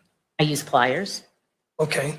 And after you did that procedure, did you then photograph the larger bullet fragment itself? I did, yes. Were the smaller fragments essentially not of any value to you in terms of doing comparisons? They were deemed unsuitable, which means there are no microscopic marks of value for comparison. Okay, but the larger fragment, after you did the process you just explained, you then photographed it again, correct? That is correct, yes. Could you display the next page of this exhibit, please? Tell us what we see here. This is 2 pictures of that 6A bullet jacket fragment after the examination preparation. So the top photo is going to be the interior of 6A, and then the bottom photo is the exterior of 6A. Now, after you took these photographs, did you proceed to do something to determine whether you had either class, individual, or subclass characteristics? Yes. Tell the court what that means. To start, when I do my initial examination of a bullet jacket fragment like this, I'm going to look at its class characteristics. Class characteristics are the least restrictive set of characteristics I use in my comparison process. And these are design features that are given to a large group of items that characterize them together. So for a bullet, you could think of the diameter of the bullet, the number of landing grooves, the direction of twist, and the type of rifling. So I would go through and look at the class characteristics of this bullet jacket fragment, which was 6 right conventional rifling. Then I'd move on to look at any subclass characteristics. And subclass characteristics are more restricted than class, but less than individual. And they are design features that can be put on an object during the manufacturing process, which is. Bet you didn't see that. Anything further? From the state, no, but I think I'd like to be crystal clear. You asked if there's any portion of this video that captures, and I believe you asked of the actual shooting. There's no video of that. There is video, however, and you've heard testimony related to this, where the shooter goes to the top of the low-C building, goes out to the edge of the building, low crawls, and then leaves after what we assume is the shot being fired. So just to make sure you didn't miss that, the judge had asked before they showed the footage, is there footage of the actual shooting? The prosecution explicitly says, no, there is no footage of the actual shooting. But there is what you're about to see, what we just watched.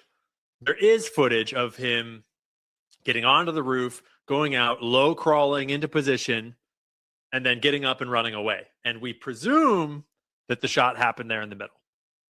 So in case it wasn't clear, prosecution is clear that that's not footage of a shooting. That's footage of some pixels that you can interpret however you want. Yeah. So they basically said, sorry about that exhibit 6-7, the bullet fragments. I just let it play because it's, I was hoping that they were going to ask what if they could define the size of caliber from the lead, but they didn't do that. So there's no, they did not see, and this is the thing that we're going to get into here in a little bit. They did not see anybody take the shot because they didn't take the shot from the low-C building is what I want to get to. But let's just keep going. We got some more here. And I also, by the way, have people that were in the courtroom that witnessed what was played, and it wasn't what all these people are saying. And we'll get to that in a minute. But stand by. For those of you that are right now more publicly outraged about figures like Candace Owens than you ever were about Jeffrey Epstein and the predator class that runs America, you may have just been programmed perfectly. I'm seeing a lot of these patriots online. Candace. I mean, obsessed with her. How did we ever make this about her, by the way?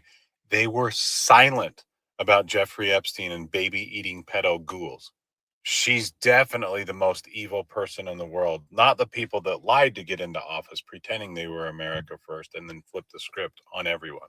By the way, there's many of us in the truth community, whatever you want to call it, that don't even watch Candace Owens. Not that we have anything against her, but we like to think for ourselves. We don't need to watch a full podcast to put pieces together. So how they were able to make this whole thing, Candace Owens versus Erica Kirk, and if you follow Candace Owens, you're a crazy conspirator, and if you follow that, they programmed everybody perfectly. Can't you see?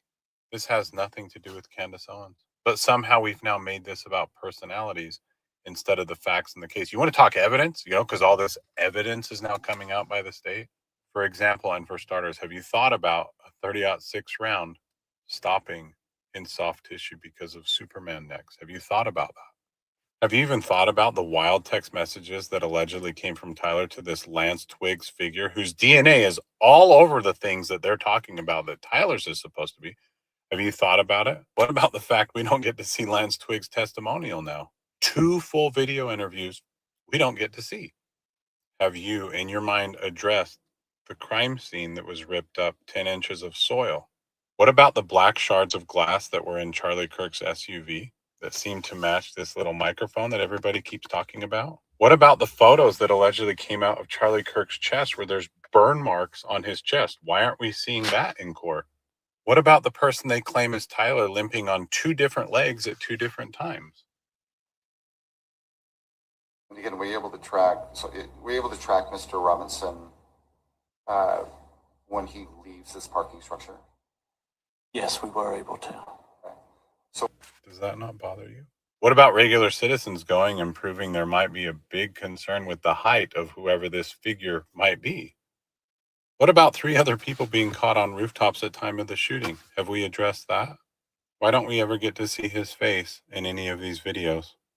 Could any of this been AI? What about the guy that just disappears when Tyler allegedly jumps off the rooftop? The guy just vanishes in thin air. Is that being brought up in court at all? What about out of all the video evidence, which they admitted there was manipulation, nobody saw him take the shot? Not one camera saw Tyler take the shot. Why? Is there any footage of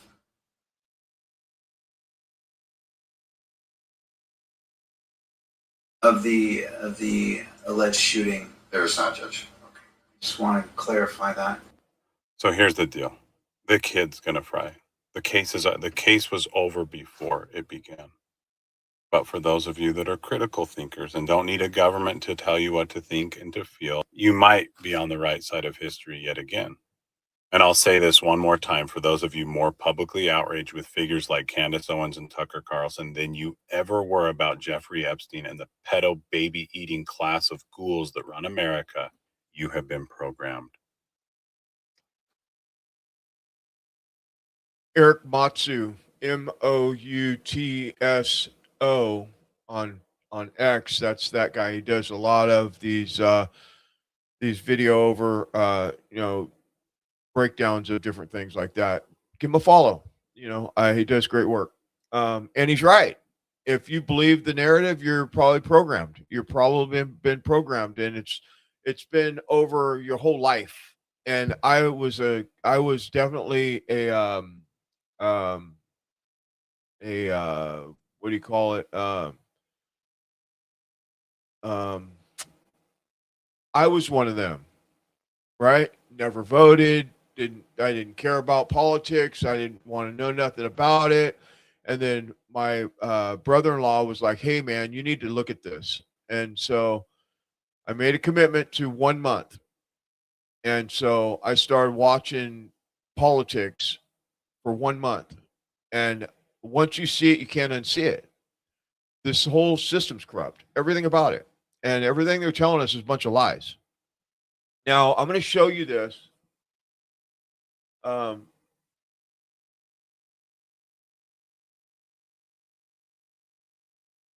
going to show you. I'm going to hold off on showing you the shot until in a few minutes. We're going to do the rest of this first. Tyler Robinson's a patsy. Okay, I want to be clear. Like, was he there? Possibly. Did he take a shot? I don't believe so. Do I think that the lavalier mic is something? Maybe, but I believe that Charlie Kirk was shot from behind in the back of the ear, down, and this is an exit wound. And he was also shot in the chest. And I'm going to show you that here shortly. And to me, it's without a doubt. Now, everybody's entitled to their own opinion. And I want you to think for yourself, obviously. But we'll get to it here in a minute. Listen to this video. Stand by. Was this guy a patsy, that he had perhaps nothing to do with it at all? For one thing, the FBI only released a video that shows the alleged shooter running, but the camera on the building would have shown him laying in a prone position, firing the shot, as you can see here on your screen. So we only get after this individual is running. We don't get him laying in a prone position. We certainly don't get him firing a gun, even though the camera was pointed in that position and would have absolutely covered the prone position of this shooter. The FBI's own video they released on their YouTube channel doesn't show it, but it's alleged in the indictment. They say it, and the Utah state prosecutors say it as well, that they had elbow prints, they have knee prints. And he was laying in a prone position and fired this kill shot. One shot, that's all it took. He even saved the shell casing that was found later in the forest, because it's a bolt-action rifle, so you don't pop it out. It would have stayed inside of the rifle. Then they chose, though, to cut off the first few seconds of this video. We'd love to see the actual footage of this, show us him laying there. It's very focused on this indictment and the loopholes that defense would have to push here, because you're already seeing the lack of evidence from the video side. We're seeing There was a camera right behind Charlie Kirk. Where is that video evidence that would show the trajectory of the bullets? There's apparently a TPUSA individual who took the camera down, has that information. You can see here he grabs it right out of the back of the tent and then puts it in a bag. I know Candace Owens has been asking, hey, can we see this footage, please? It would certainly answer the questions, which trajectory this bullet came from. In addition to which, we also have now evidence that the university has already been doing construction work on the exact site. So we have overhead camera footage now showing like they're actively almost like taking over this crime scene. I mean, this is to my mind, still a crime scene. So now the university is already paving over this entire area. What would you say as a defense attorney? Oh, I would say that the first motions I would be filing was a spoliation motion under the law. And if the government can't produce that evidence, then you would get a spoliation charge where the judge would say to the jury, the government did not secure this evidence. You can assume that it was not in favor of the government's theory of the case, and therefore the evidence has been spoiled. You can, as a defense attorney, I would zero in on the person jumping off the roof saying, where is the gun? And then you break it down in the milliseconds of he didn't have time to break that rifle down. The rifle would not fit in his backpack regardless. Where is the rifle?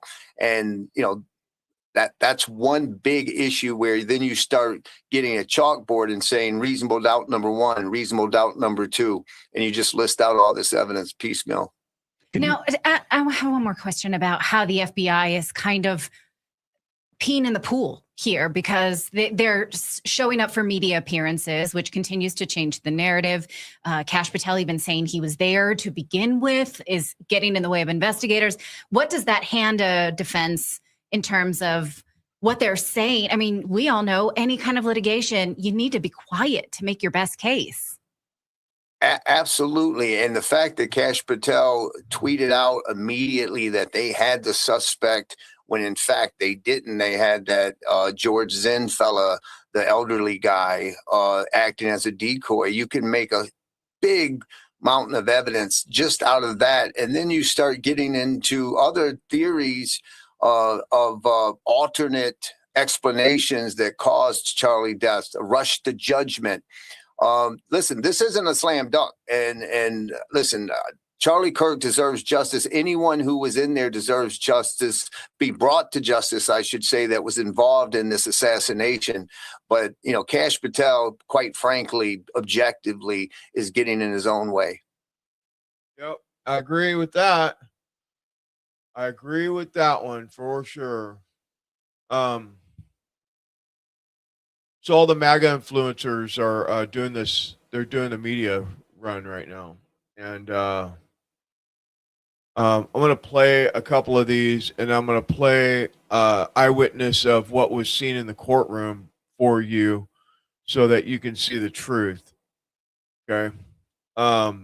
These girls went there for 5 days to the courthouse and literally slept outside of the courthouse so that they could get in they would only let 14 people in of the public in the courtroom. So they literally slept outside of the courtroom to make sure that they could get in.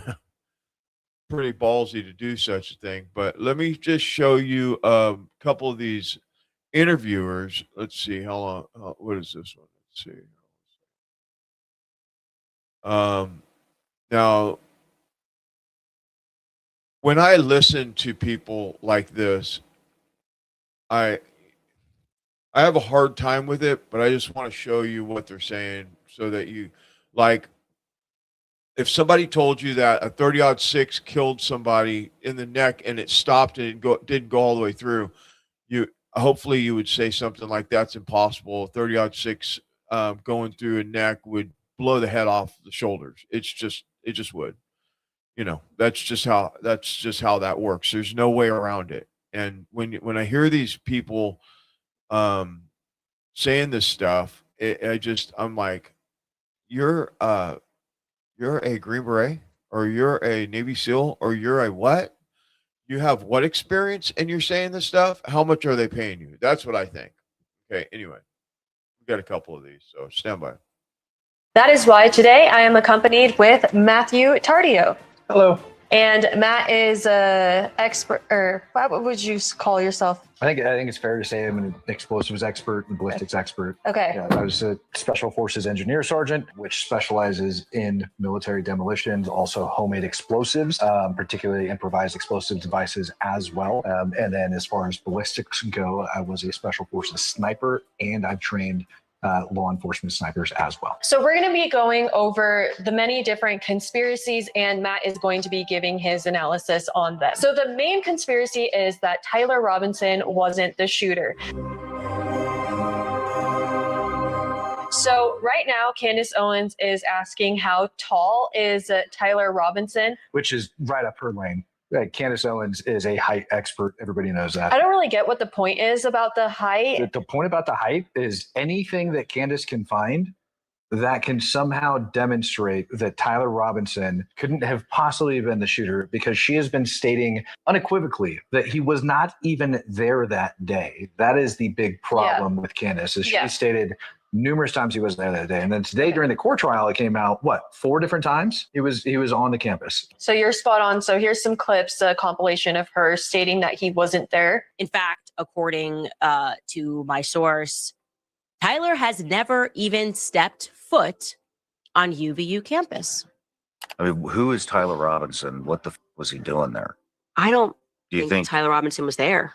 You don't think he was there? Okay, so anyways, all the surveillance footage has come out of Tyler Robinson at the campus. And what's that tell you about Candace Owens' sources? I would love for Candace to disclose who her sources were that stated he wasn't there, because those sources clearly need to be fired. One of her sources ended up getting completely and totally, not just debunked, but just absolutely embarrassed, as I believe it was like a wife beater, and that he was never at a location in one day, a bunch of stolen valor claims, things of that nature.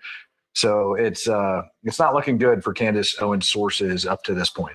All right. And so the other thing that they're now beginning to say, because we have the video footage of him there, so there's video of him walking all weird, and people are saying that he has the rifle inside of his pant leg. But then you have other people saying that it's not possible to fit this large of a rifle in their pant leg. Is it? Yeah, it's possible. I don't know how else to say. It's possible for him to be able to do that. Even in this video versus some of the other videos we've seen of him, he's actually has an outfit change.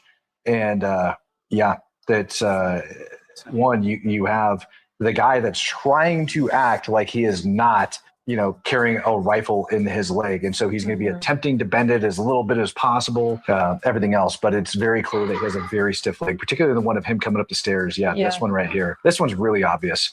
I mean, he is just limping his way up, which is exactly kind of how you'd expect. And you see him taking his left foot and putting it up every time because he can't bend his right leg enough in order to get it up the stairs. While he might be able to bend it to that slight little bit, he can't bend it enough to get up those stairs. So he's going to have to lead with that left foot literally the entire time. And some people are saying that, he's switching the leg that he's bending. He can't keep track of which leg he's supposed to be bending. I don't really understand what point they're trying to make, as if they purposefully made a person go pretend that they were walking. I don't understand what the point is. So let's analyze, right? So on the ones going downhill, right, when he's going down the stairs, he can have a slight bend to his leg as he's going down and still stick it out straight, and it'll catch all of the weight.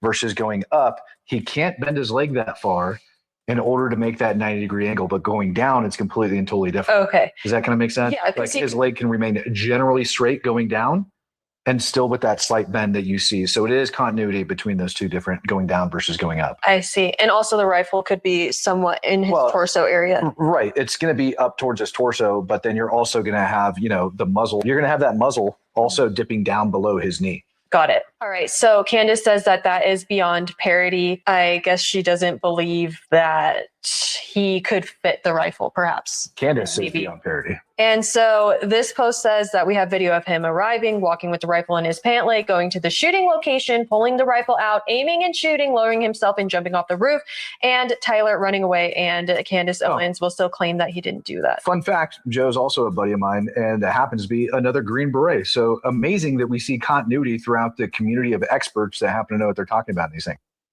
Yeah, and so we're going to show you. Don't worry. We're going to show you. But before we do, I got some more of this propaganda. I think personally, I think it's propaganda, but we'll just play these clips. Stand by. Hey guys, it's me, Colin, Project Constitution. I just want to react to this video from Benny Johnson because this is complete lies. We're outside of the 4th District Courthouse here in Utah. The Charlie Kirk preliminary murder trial just wrapped. We were there and witnessed everything. And you have to hear this because it was devastating what we watched. And the judge ruled that you can't see the high definition quality video 4K of Tyler Robinson committing the murder of Charlie Kirk. But we saw it and they played it on giant screens inside of the courthouse. You can see clearly Tyler Robinson's face. You can see crystal clear the license plate number on his vehicle, his movements on the rooftop. You can time it up to when Charlie Kirk was murdered. And what you also couldn't see was what happened inside of the courthouse. Erica Kirk was sobbing in the arms of her mother-in-law, Charlie's mother. Benny Johnson is lying to you. People who were actually inside the courtroom today, like Billy Webb, Elizabeth Lane, and Brandy Cicilline, have all confirmed what Benny is claiming is false. He said they played high-quality 4K footage where you could clearly see Tyler Robinson's face on the roof. That's not what happened. Most of the clips shown were already public. There were only a few new ones, and none of them showed the clear, zoomed-in view of Tyler Robinson that Benny is describing. There was also no high-definition footage of anyone actually taking the shot. And this is confirmed, by the way, by KSL and Reuters. This is clearly coordinated. Erica Kirk's team wanted the public to think devastating evidence was shown in court. Benny conveniently shows up on the last day, films a heavily edited video, then runs to Fox News to do a bunch of hits to spread his lies. Benny isn't reporting, he's operating. He's a mouthpiece for the Trump administration and for Erica Kirk. And he'll say whatever he needs to say to maintain his little access and status. And the fact that he is now doing follow-up videos demanding all of us skeptics present evidence is laughable. I have one question for those who still doubt that Tyler Robinson killed Charlie Kirk. And that question is this: what is your counter argument to all of this evidence? If you have one, now's the time that you should be making it. Vibes, dreams, this is not evidence. Feelings, something's off, that's not evidence. What is the evidence here exactly? Can you explain yourselves? Can you punch a hole in the prosecution? Can you? We've been presenting evidence for the last 10 months, dude. Go check out my timeline, Candace's timeline, Barron's timeline, any of our timelines, and you'll see the evidence that we've laid out. It's not vibes and dreams, as you said. It's actual hard-hitting evidence that proves that there's no way that Tyler Robinson was the killer that day. Matter of fact, it proves that there wasn't even a gunshot. The real evidence, the evidence that actually shows Tyler Robinson is a patsy and has been set up, has been out there for 10 months. We've showed it over and over and over and over again. Benny knows that. He just hopes you won't look for yourself. Stand by. Look, guys, I'm not gonna mince words. All right, I'm gonna be blunt because it deserves it, and I'm just gonna say what it was. You see him shooting Charlie. You see him executing Charlie. You see him take the shot. So you've seen the video, and Blake, I know you were there, man. And it was like watching Charlie die all over again, seeing this video. It's the most damning thing I've seen all week for Tyler Robinson. With the zoom in, it just changes everything. It's like watching a completely different video, because the one that zoomed out, you can't even see anything. This one, he walks up. It's just like the officer said earlier in the, I guess it was day one, that he walks up over the guardrail, goes down, and you could see him kind of working on something. And it's, I believe that's when he was assembling the rifle. He then stands up. He runs very quickly across the gravel roof to the edge. And then when he gets to the edge, you see him go down, and he's in the prone position. and it's, you know, they have this clock, like the timestamp that's up, and it's 12:20. I think it's 12:21, 12:22 when he first gets there, and I'm just sitting there like, stop the clock, like don't, like trying to will time to stop, like don't get to 12:23, like just don't get to 12:23, and he gets to 12:23, and you see him take the shot, and he gets back up, and then he runs across, and you've seen the end of it already where he makes the jump, but it's all there. It's all there. It's on video. It all lines up, and I got very, very angry watching this video in court. I was gripping the the seat. I think I almost broke my rosary. And to know that Erica and Charlie's parents had to watch this with Tyler, and he was sitting right there, and he wouldn't even look, by the way. He wouldn't even look. And someone told me that his own monitor was off. He wouldn't even look. This is that video that they're showing right here. This is what the community notes are on X. And the fact that he was so close to us, it is an unspeakable evil. It's, since seeing the original video, this is the worst thing I've seen. This is the worst thing I've seen, other than the actual video of the the gunshot itself.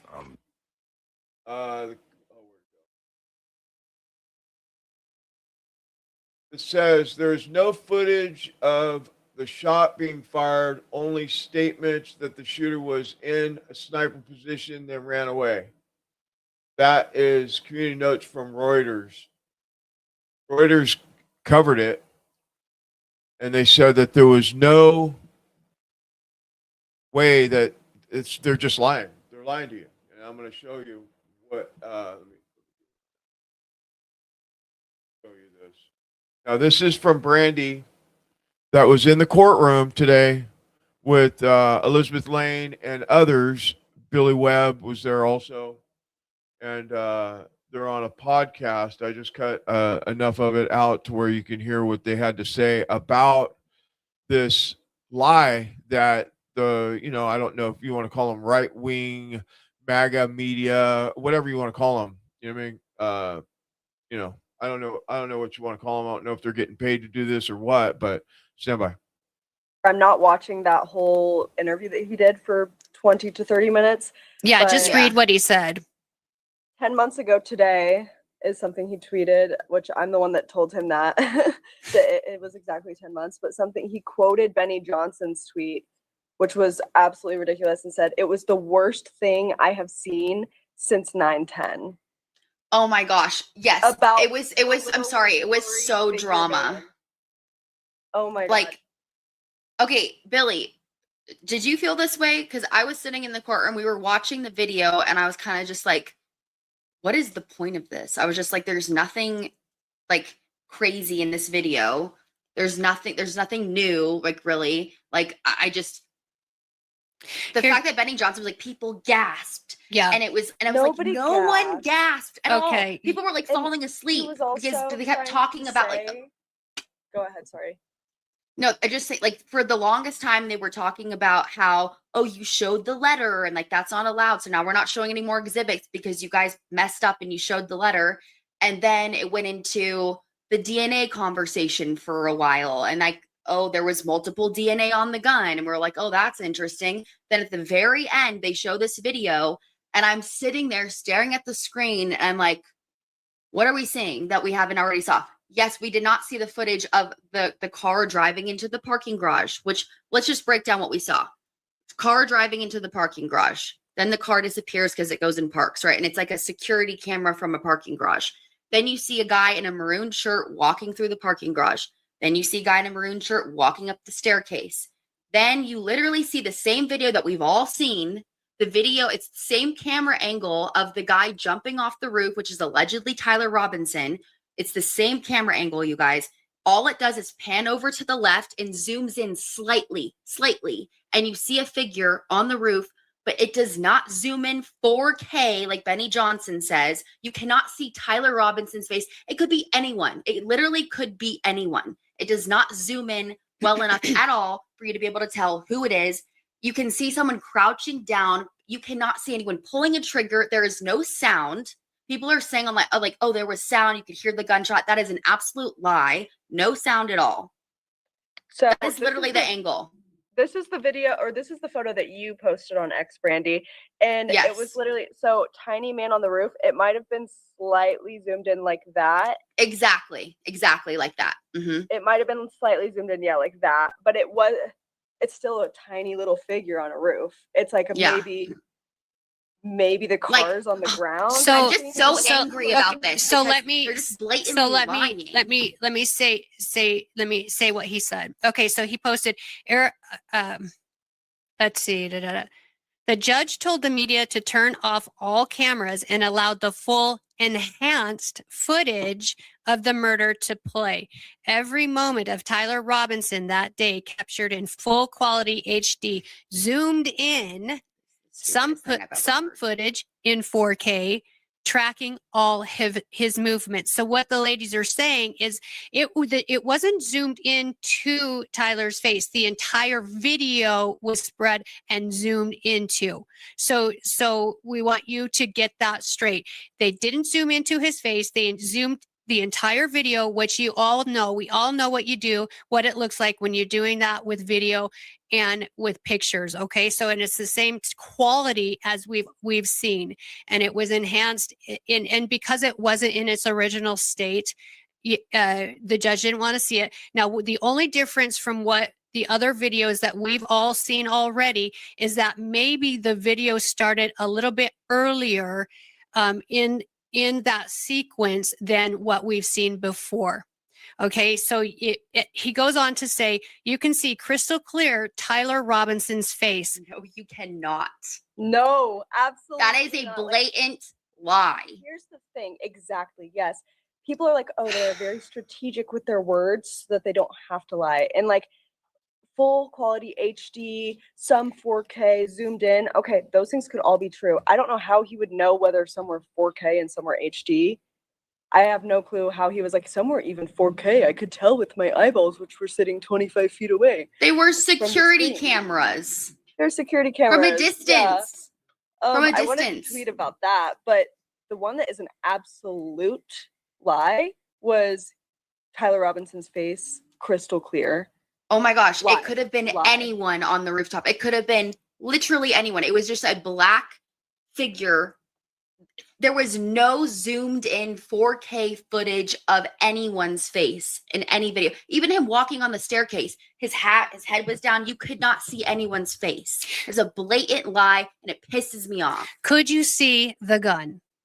No.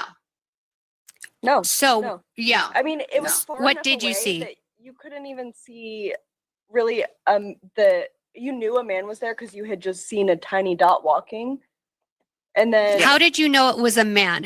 What makes you if you couldn't It could have been a woman.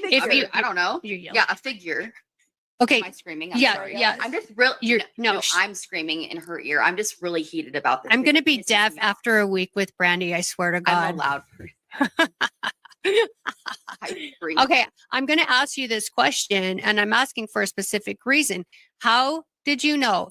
If you were sitting in a room alone, you know nothing about the case, you know nothing about who it is, you're looking at the video, how do you know it was a man, Billy? Okay, I'm sorry. I need to be more precise and intentional with my words. I don't know it was a man. It was far enough away to where it could have had big boobies and I never would have known. Okay. And I saw your tweet about that this morning, Teresa, and I thought that was an amazing tweet because yes, had Tyler Robinson not been in jail, there's no way that anyone could see this footage and be like, that man is Tyler Robinson. No. Absolutely.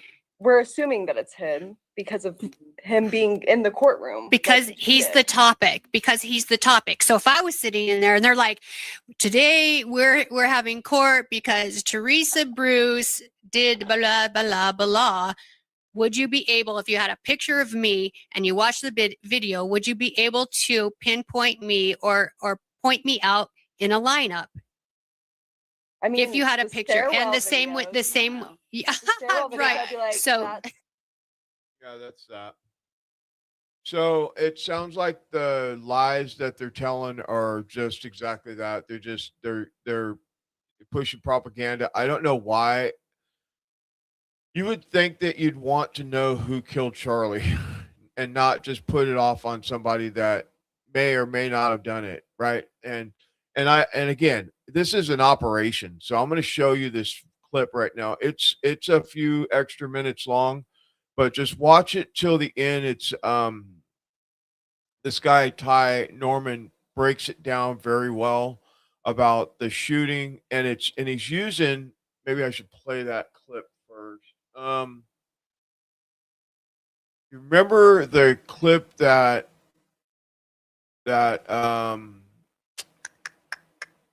Candace, I'll play a piece of this. I won't play it all, just play some of it so you get the idea of what clip he used to find this infrared to break down that Charlie was shot in the back of the head. Stand by. I'll just play a little bit of it.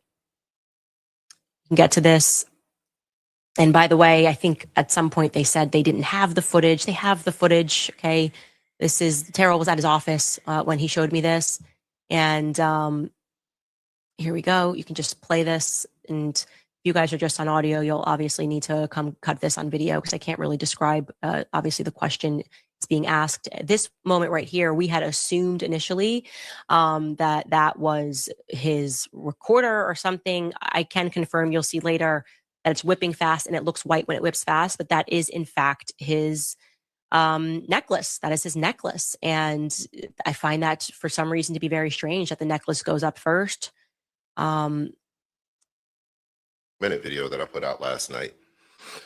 This is it right here, guys. This is it. Okay. This is Tyler Robinson going home right here. What you're looking at is Charlie Kirk with an infrared beam in the back of his head. I told you guys that I would eventually get around to figuring out how to make this infrared beam show up, as you're seeing right here. Matter of fact, look at it. I'm going to show it to you. I'm going to point you through it real quick. It's only going to take about 5 minutes to get this done. Look, you see it turn on. Boom, right there. In case you can't see it, look, I want you to pay attention to the circular area. I want you to pay attention to what looks like a reflection of the infrared beam, because you can't see that, right? Infrared beams are not, you can't see it with your eye. The camera can't pick it up. But what I figured out is you could get the reflection. So we're getting a reflection, it's coming down, and this is the reflection of it basically coming down from that angle. You see how it's angled kind of downward in the middle, from the middle of this circle right here. And watch how all of this moves as a unit, as it goes up to here, gets a little bit brighter, and then shuts off. And he shot right at that moment. Look at it. Moving into place. Moving, boom. Shot. You can see it. Moving into place. He shot. One more time. Turns on, moves into place, moves up, and he shot. Now I have a couple more just so you can see the infrared beam and how powerful it was. All of this is from Candace's video. Terrell Farnsworth video that was taken down. This is what they don't want you to see. This is what they're trying to hide from the official record. I have been fighting Israel and these people for months. They keep searching my account from Tel Aviv, from Israel.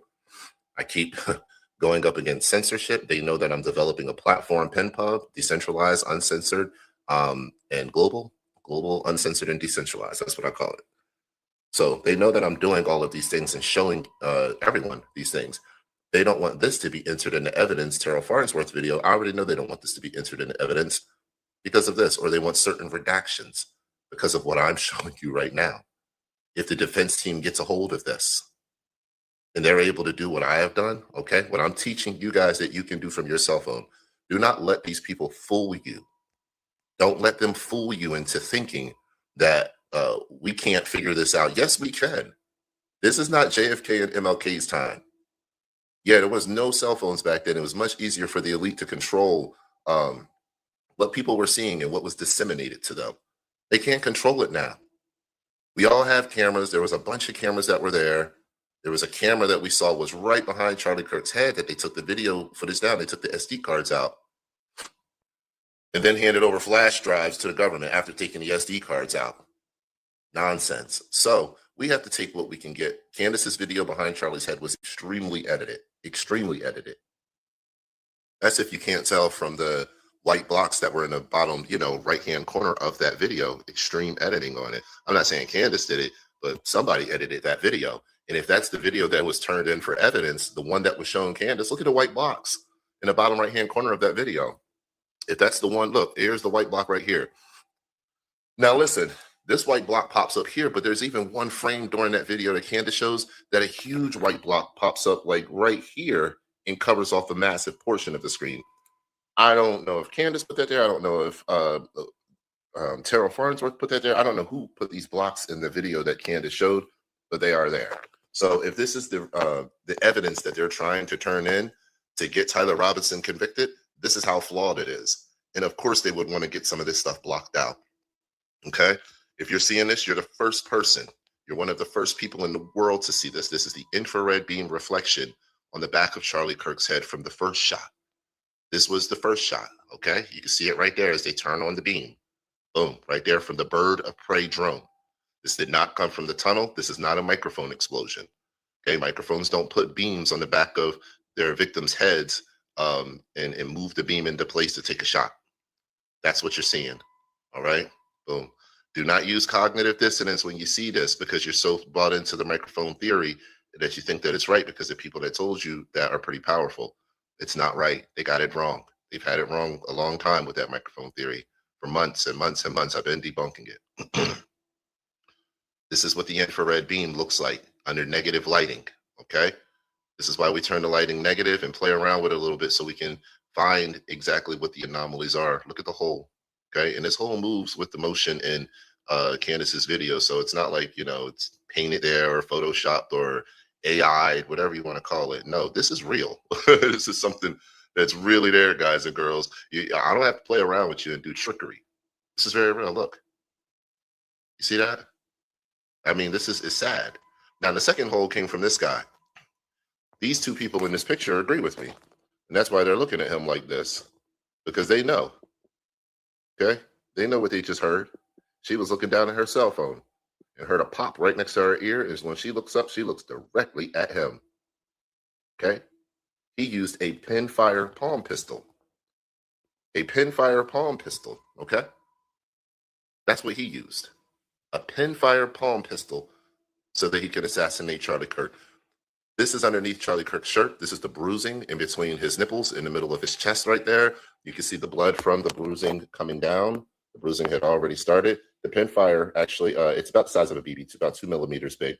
It actually hit his chest, caused an impact. I show all of this in the video, frame by frame. You can see the blood coming down right here. And it exited through his body out the back behind the chair where he was sitting down. I show another video of Dan Flood kind of looking at this exit hole out the back of his t-shirt. No blood there, just like there was no blood on the front of his shirt because so much was gushing out by his neck. I know folks will ask me about that, all right?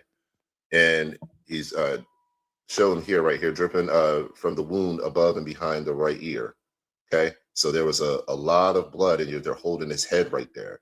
There's a lot of blood that's also coming from his head, and people don't realize that because there's a big hole in his head, as you just saw in those other images. Not all the blood is coming from his neck. Here goes that pressurized hole I was telling you about in the front of his shirt. That's the one from Rick Cutler, okay? That's the one where the girl looked up like, whoa, what is going on here? That's it. This is the path of the infrared beam. When you see the beam here on the corner of Frank's cell phone for the first time, this beam had just dropped down off of Charlie. It wasn't going up towards Charlie. It had just dropped off of Charlie after the shot. The shot had already entered Charlie. The beam dropped down as the drone was trying to get away, I'm sure. And it nipped the corner of Frank's cell phone screen. And there's the shot. Now, there's also a drone going through the tunnel this way at the same time that Charlie was shot. And there's a couple other frames, 1 and 2, like over here. That's a drone. Okay, Jason Goodman shows that in his tunnel theory, and that's been debunked a long time ago. But that's a drone. okay, that's going through the tunnel. And I suspect that Frank Turk is actually watching that drone footage on his phone. So that's a different story for another day. But this is how Charlie Kirk was assassinated, okay? I want to show you guys. Yeah, and this is the people that did it. These are some of the people that are responsible. BB is not in this picture, but he should be in this picture too, okay? And this is how Charlie Kirk felt about the people that did it, especially her, okay? So, and that's exactly why he's looking that way, all right? He found out who she was. He knows exactly who she was. This is me and Drewski, the person who's made the biggest video on the planet about Charlie Kirk, and we all really appreciate that. He brought a lot more, comedians bring a lot more awareness to the situation than people realize. So this is the Bird of Prey drone platform. I'm going to keep this a little bit short so I can keep this video under 10 minutes. This is what assassinated Charlie Kirk. These basically keep a rifle on them, and they can move in swarms. They can surveil a whole area, as you're seeing here. Now, this is from the 10-minute video that's in my Charlie's Closure article. You're welcome to go see that video.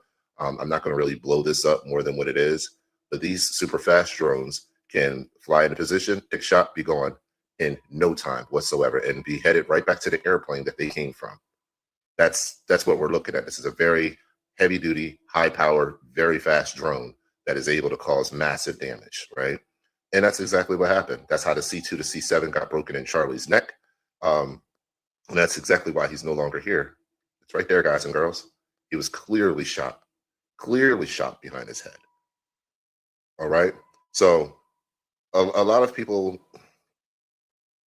tried to gaslight me for months. A lot of my supporters are hitting me up. We don't know why they're not hitting you up, man. We don't know what's going on. I've been showing all of this stuff for over 9 months now. So, you know, I'm a little jaded because people have just let it get this far. And Tyler Robinson could have been out there a minute ago. There you go. I'm showing you. He's actually already hit right here. Boom.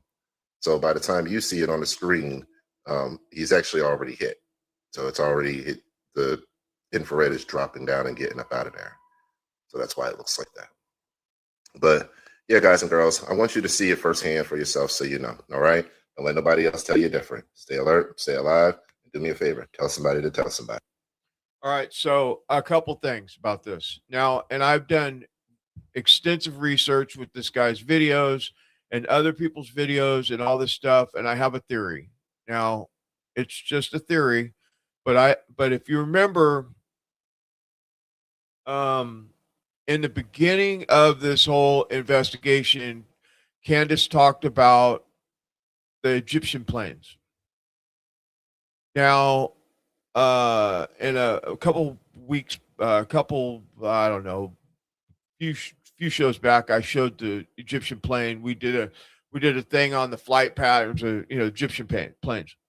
So the first plane came in 2 hours early from coming from Texas, and it did the loop and it went down under 200 feet. My theory is they exited the drone then, and the drone was in the area, and then they took the shot, and then 20 minutes after Charlie Kirk was shot, that same plane came back across Provo and dropped down below 200 feet and picked up that drone. That's my theory. And it lines up. It really does. It really lines up. So that's what I think has happened. Now, the lavalier mic could be a secondary, third thing. Because remember, this is an operation. This isn't just like some dude shooting, from a building. This is a military operation.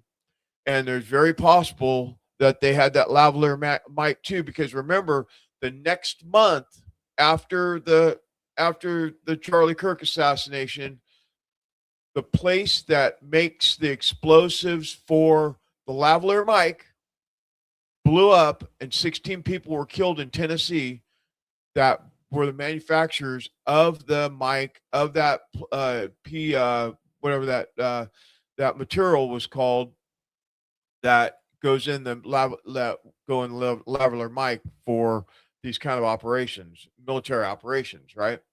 What's it called? I'd have to go back through my notes because my brain don't work like it used to. I'm getting older every day. But so think about it. The plane comes in, the drone gets released, it goes to wherever it's going, turns around, comes back a couple hours later, 20 minutes after Charlie's killed, the plane drops down again.